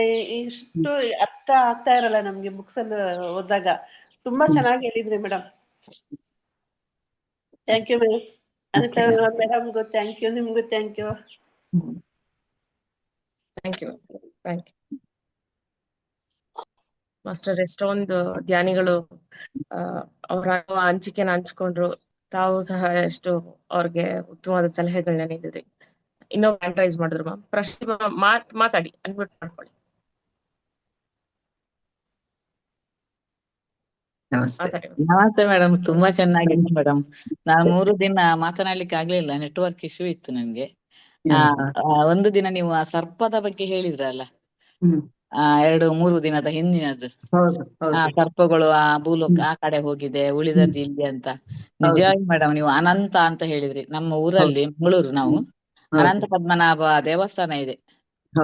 ಕುಕ್ಕೆ ಸುಬ್ರಹ್ಮಣ್ಯ ಹೇಗಿದೆಯೋ ಹಾಗೆ ಇಲ್ಲಿ ಇದೆ. ಅದಕ್ಕೆ ಅನಂತ ಅನಂತ ಅಂತ ಹೆಸರು ಬಂದದ್ದು ಹಾಗೆ ಅಂತ ನನ್ಗೆ ಗೊತ್ತಾಯ್ತು. ಅದಕ್ಕಿಂತ ಮೊದಲು ಗೊತ್ತಿರ್ಲಿಲ್ಲ. ಇನ್ನೊಂದು ನನ್ಗೆ ನೀವು ಎಷ್ಟು ಒಂದು ವಾರ ಎಷ್ಟು ಸ್ಪಷ್ಟವಾಗಿ, ಎಷ್ಟು ನಿಧಾನವಾಗಿ, ನೀವು ಎಷ್ಟು ಅದನ್ನು ತಯಾರು ಮಾಡಿಕೊಂಡು ಅಷ್ಟು ಓದಿ ಅದರ ಮುಖ್ಯ ಸಾರಾಂಶವನ್ನು ನೀವು ಹೇಳ್ತಾ ಇದ್ದೀರಿ. ನಿಜವಾಗಿ ನಮಗೆ ಟೀಚರ್ ಪಾಠ ಮಾಡಿದಾಗೆ ಆಯ್ತು, ಸರಿಯಾಗಿ ಅರ್ಥ ಆಯ್ತು ಮೇಡಮ್. ಇವತ್ತೊಂದು ಮಿರಾಕಲ್. ಮತ್ತೊಂದು, ಈಗ ನೋಡಿ ಅವರು ಪುಷ್ಪ ಮೇಡಮ್ ಹೇಳಿದ್ರು ಬಾಯಲ್ಲಿ ಜೊಲ್ಲು ಬರ್ತಾ ಇತ್ತು ಅಂತ. ನನಗೊಂದು 5-6 ತಿಂಗಳು ಹಾಗೆ ಬರ್ತಾ ಇತ್ತು ಮೇಡಮ್. ಅದನ್ನ ನಾನು ಈ ಸತ್ಸಂಗದಲ್ಲಿ ಕೇಳ್ತಾ ಇದ್ದೆ. ಕೆಲವರು ಹೇಳ್ತಾರೆ ಅದು ಬರ್ತಾ ಇರುವಾಗ ಅದಕ್ಕೆ ಹೀಗೆ ಬಟ್ಟೆ ಹಿಡೀರಿ, ಅದು ಹೋಗ್ತಾ ಇರ್ಲಿ ಹಾಗೆ ಅಂತ. ಕೆಲವರು ಹೇಳಿದ್ರು ಜೊಲ್ಲು ಅಂತ ಹೇಳಿಲ್ಲ, ಹ. ಜೋಲಿ ಹೊಡಿತಿದ್ದೆ ಅಂದ್ರು. ಅಂದ್ರೆ ಹೀಗೆ ಹಾ. ತಲೆ ಹೀಗೆ ಬಗ್ಗುವಂತದ್ದು, ಜೋಲಿ ಹಾಗೆಯಾ? ಹೊಡಿತಿದ್ದೆ. ಓಹೋ, ಜೊಲ್ಲು ಅಂತ ನನಗೆ ಹೇಳಿಲ್ಲ ಅವರು, ಓಕೆ ಓಕೆ ಓಕೆ ಜೋಲಿ ಓಕೆ. ಹೊಡಿತಿದ್ದೆ ನಾನು ಅಂತ ಸರಿ ಹೇಳಿದ್ರು. ಸರಿ. ನನಗೆ ಜೊಲ್ಲು ಅಂದ್ರೆ ನನ್ಗೆ ಆಯ್ತು, ನನಗೆ ಹ್ಮ್ ಜೊಲ್ಲು ಬರ್ತಾ ಇತ್ತು. ಮತ್ತೆ ನಾನು ಕೆಲವರು ಹೇಳಿದ್ರೆ ನುಂಗಿ ಅಂತ. ಮತ್ತೆ ಹ್ಮ್ ನನ್ಗೆ ಕರೆಕ್ಟ್ ಆಗಿ ಅಯ್ಯಪ್ಪ ಬೆಂಡಿ ಸರ್ ಆ ಮಾತು ಹೇಳುವಾಗ ನಿಜವಾಗಿ ಆಯ್ತು. ಅದು ಆಕಾಶ ಗಂಗೆ ನಮ್ಮಲ್ಲಿ ಬರುವುದು, ಅದನ್ನ ನಾವು ನಿಜ ಆತ್ತೆ. ನನಗೆ ಅದು ಅಲ್ಲ ಸಣ್ಣಷ್ಟಕ್ಕೆ ನಿಂತು ಹೋಯ್ತು, ಇಲ್ಲಿ ಬಾಯಲ್ಲಿ ಫುಲ್ ನೀರು ಬರುದು ಧ್ಯಾನಕ್ಕೆ ಕೂತಾಗ ನನಗೆ ಒಂದು ಹರಿದು ಹೋಗ್ತಾ ಇತ್ತು. ಓಕೆ, ಅದೊಂದು ಮೇಡಮ್ ಇವತ್ತೊಂದು ಮಿರಾಕಲ್ ಅಂದ್ರೆ ನೀವು ಸತ್ಸಂಗ ಮಾಡ್ತಾ ಇದ್ದೀರಿ. ನಾನು ಮದನಪಲ್ಲಿಗೆ ಹೋಗಿದ್ದೇನೆ, ಅಲ್ಲಿ ಹಾ ಒಂದು ಕೂತಿದ್ದೇನೆ, ಹ್ಮ್ ಕೂತು ಧ್ಯಾನ ಮಾಡ್ತಾ ಇದ್ದೇನೆ. ಆ ಹ್ಮ್ ಸ್ವಾಮಿಗಳು ಗುರುಗಳು ಕೆಳಗೆ ಬಂದ್ರು. ಬಂದು ಎಲ್ಲರೂ ಅವರ ಕಾಲಿಗೆ ಅಡ್ಡ ಬೀಳಿಕ್ಕೆ ಬಂದ್ರು ಮೇಡಮ್. ಎಲ್ಲರೂ ಅಡ್ಡ ಬಿದ್ರು. ನೀವು ಅಲ್ಲಿ ಹೇಳ್ತಾ ಇದ್ರಿ, ನಾನು ಕೇಳ್ತಾ ಇದ್ದೇನೆ. ನಾನೊಂದು ಹ್ಮ್ ಬದಿಯಲ್ಲಿ ಕೂತು ಧ್ಯಾನವನ್ನು ಮಾಡ್ತಾ ಇದ್ದೇನೆ. ಹ್ಮ್ ಬಂದಾಗ ನನ್ನ ಹತ್ತಿರ ಬಂದ್ರು ಸ್ವಾಮೀಜಿ, ಬಂದು ಕೂತ್ರು. ನನ್ಗೆ ಅವರ ಮಾತು ಕೇಳುದಿಲ್ಲ ಮೇಡಮ್, ತುಂಬಾ ಪ್ರಾಯ ಆಗಿದೆ ಏನೋ ನನ್ಗೆ ಗೊತ್ತಾಗುದಿಲ್ಲ, ಅವರ ಮಾತು ಕೇಳುದಿಲ್ಲ. ನಾನ್ ನಿಮ್ಮದನ್ನೇ ಕೇಳ್ತಾ ಇದ್ದೇನೆ. ಆ ಹ್ಮ್ ನಂತರ ನಿನ್ಗೆ ಎಷ್ಟು ಮಕ್ಕಳು, ಹ್ಮ್ ಫಸ್ಟಿಗೆ ಊಟ ಮಾಡಿ ಹೋಗಿ ಅಂತ ಹೇಳಿದ್ರು. ಹ್ಮ್ ಆಯ್ತು, ಮತ್ತೆ ಎಷ್ಟು ಮಕ್ಕಳು ಅಂತ ಹೇಳಿದ್ರು, ಹ್ಮ್ ಹೇಳಿದೆ ಹ್ಮ್ ನಾನು. ಆ ಹ್ಮ್ ನಂತರ ನಿಮ್ಮದು ಇಲ್ಲಿ ಸತ್ಸಂಗ ಮುಗೀತಾ ಬಂತು. ನಾನು ಆ ಧ್ಯಾನದಲ್ಲಿ ಕೇಳಿಕೊಂಡೆ ಮೇಡಮ್, ಕಾವಿ ಹ್ಮ್ ಬಟ್ಟೆ ಹಾಕಿದ್ದಾರೆ, ಹ್ಮ್ ಕಾವಿಯ ಬಿಳಿಯ ಎಂತದ ನನಗೊಂಥರ ಮಸ್ತ್ ಮಸ್ಕ್ ಆಗ್ತದೆ ಹಾಗೆ ಹಾಕಿದ್ದಾರೆ. ನನ್ಗೆ ಆಯ್ತು, ನಾನು ಮದನಪಲ್ಲಿಯಲ್ಲಿ ಇದ್ದೇನೆ ಅಲ್ಲಿ ಹೋಗಿ. ಆ ನಂತರ ಮೇಡಮ್ನ ಸತ್ಸಂಗ ಆಗ್ತಾ ಉಂಟು. ಸತ್ಸಂಗ ಮುಗಿದ ಕೂಡ್ಲೆ ನಾನೀಗ ರೆಸ್ಪಾನ್ಸ್ ಅವರಿಗೆ ಕೊಡ್ಬೇಕು, ನನ್ನ ಅನುಭವ ಹಂಚಿಕೆ ಮಾಡ್ಬೇಕು, ಸೇರಿದವರೆಲ್ಲ ಕೇಳ್ತಾರಲ್ಲ ಅಂತ. ನನ್ನ ಆಗ ನನ್ಗೆ ನಿಮ್ಮ ಸತ್ಸಂಗ ನಿಂತು ಹೋಯ್ತು, ಇದು ಹ್ಮ್ ಶುರುವಾಯ್ತು ನಮ್ಮ ಅನುಭವ ಹಂಚಿಕೆ. ಬಹಳ ಹಾಗೆ ಸಂತೋಷದ ವಿಷಯ, ತುಂಬಾ ಸಂತೋಷ. ನನಗೆ ಯಾಕಂದ್ರೆ ಅನುಭವಿಸುವುದು ತುಂಬಾ ಮುಖ್ಯ ಅಲ್ವಾ. ನಾವು ಹೌದು ಏನು ಮೇಡಮ್. ಹೇಳೋದು ಅಥವಾ ನೀವು ಕೇಳೋದಕ್ಕಿಂತಲೂ ಪ್ರತಿಯೊಬ್ಬ ವ್ಯಕ್ತಿಯನ್ನು ಅನುಭವಿಸಿದಾಗ ಅದು ನಿಜವಾದ ಅರಿವದು ಅಷ್ಟೇ. ನನಗೆ ಒಂದು ಖುಷಿ ಆಯ್ತು. ಗುರುವಿನ ಹತ್ರ ಹೋದೆ ಅಂದ್ರೆ ಮೇಡಮ್, ಯಾಕೆ ಗೊತ್ತಾ, ನಂದು ಜ್ಯೋತಿಷ್ಯ ಪ್ರಕಾರ 8 ತಾರೀಕು ನನ್ನ ಡೇಟ್ ಆಫ್ ಬರ್ತ್, ನ್ಯೂಮರಾಲಜಿ ಪ್ರಕಾರ 9 ತಾರೀಕು, ಇವತ್ತು 9, ನಿನ್ನೆ 8. ನಾನು ಇವತ್ತು ನನ್ನ ಹುಟ್ಟು ಹಬ್ಬಕ್ಕೆ ನಾನು ಅಲ್ಲಿಗೆ ಹೋದದ್ದ. ಇವರು ನನಗೆ ಎದುರಿಗೆ ದರ್ಶನ ಸಿಕ್ಕಿತ್ತಾ? ಎಂತ ವಿಚಿತ್ರ ಮೇಡಮ್, ನನಗೆ ವಿಚಿತ್ರ ಕಾಣ್ತದೆ ಅದು. ತುಂಬಾ ಖುಷಿ ಆಯ್ತು ಮೇಡಮ್. ನೀವು ಹೇಳುದುಂಟಲ್ಲ, ನಿಜವಾಗಿ ನಾವು ಪುಸ್ತಕವನ್ನು ಓದಿ ಖಂಡಿತವಾಗಿ ನಮ್ಗೆ ಅರ್ಥವೂ ಆಗುದಿಲ್ಲ. ಆದ್ರೆ ನೀವು ಹೇಳುವಾಗ, ಅದನ್ನು ಕ್ರೋಢೀಕೃತ ಮಾಡಿ ಸಾರಾಂಶವನ್ನು ಹೇಳುವಾಗ ತುಂಬಾ ಖುಷಿ ಆಗ್ತದೆ. ಇದೇ ರೀತಿ ಒಂದೊಂದು ಪುಸ್ತಕ ತಗೊಂಡು ಆತ್ಮಚರಿತ್ರೆ ಓದಿದಾಗ ನಿಜವಾಗಿ ಸಮಕಾಲೀನವರು ಅಂತ ಹೇಳಿದ್ರಿ, ನಿಜವಾಗಿ ಸಮಕಾಲೀನ ಅವರೇ ಬರ್ದದ್ದು. ಈಗ ನಾವು ಶಿರ್ಡಿ ಸಾಯಿಬಾಬಂದು ನಾನು ಓದ್ತೇನೆ, ಓದಿದ್ದೇನೆ. ನಾನಂದ್ರೆ ಪ್ರತಿ ಗುರುವಾರ ನಮಗೊಂದು, ನಾನದು ಗ್ರೂಪಿಗೆ ಸೇರಿದ್ದೇನೆ, 2 ಪಾಠ ಹಾಕ್ತಾರೆ, ಅದು ಓದ್ತೇವೆ. ಅದು ಹೌದಾ ಅಂತ ನಮ್ಗೊಂದು ಇದು ಬರ್ತದೆ. ಇದು ಹಾಗೆ ಅಲ್ಲ, ಅವರು ಇದ್ದವರೇ ಸಮಕಾಲೀನವರದ್ದು. ನೀವು ಆಯ್ಕೆ ಮಾಡಿಕೊಂಡದ್ದು ಒಳ್ಳೇದೇ, ಉತ್ತಮವಾಗಿತ್ತು ಪುಸ್ತಕ.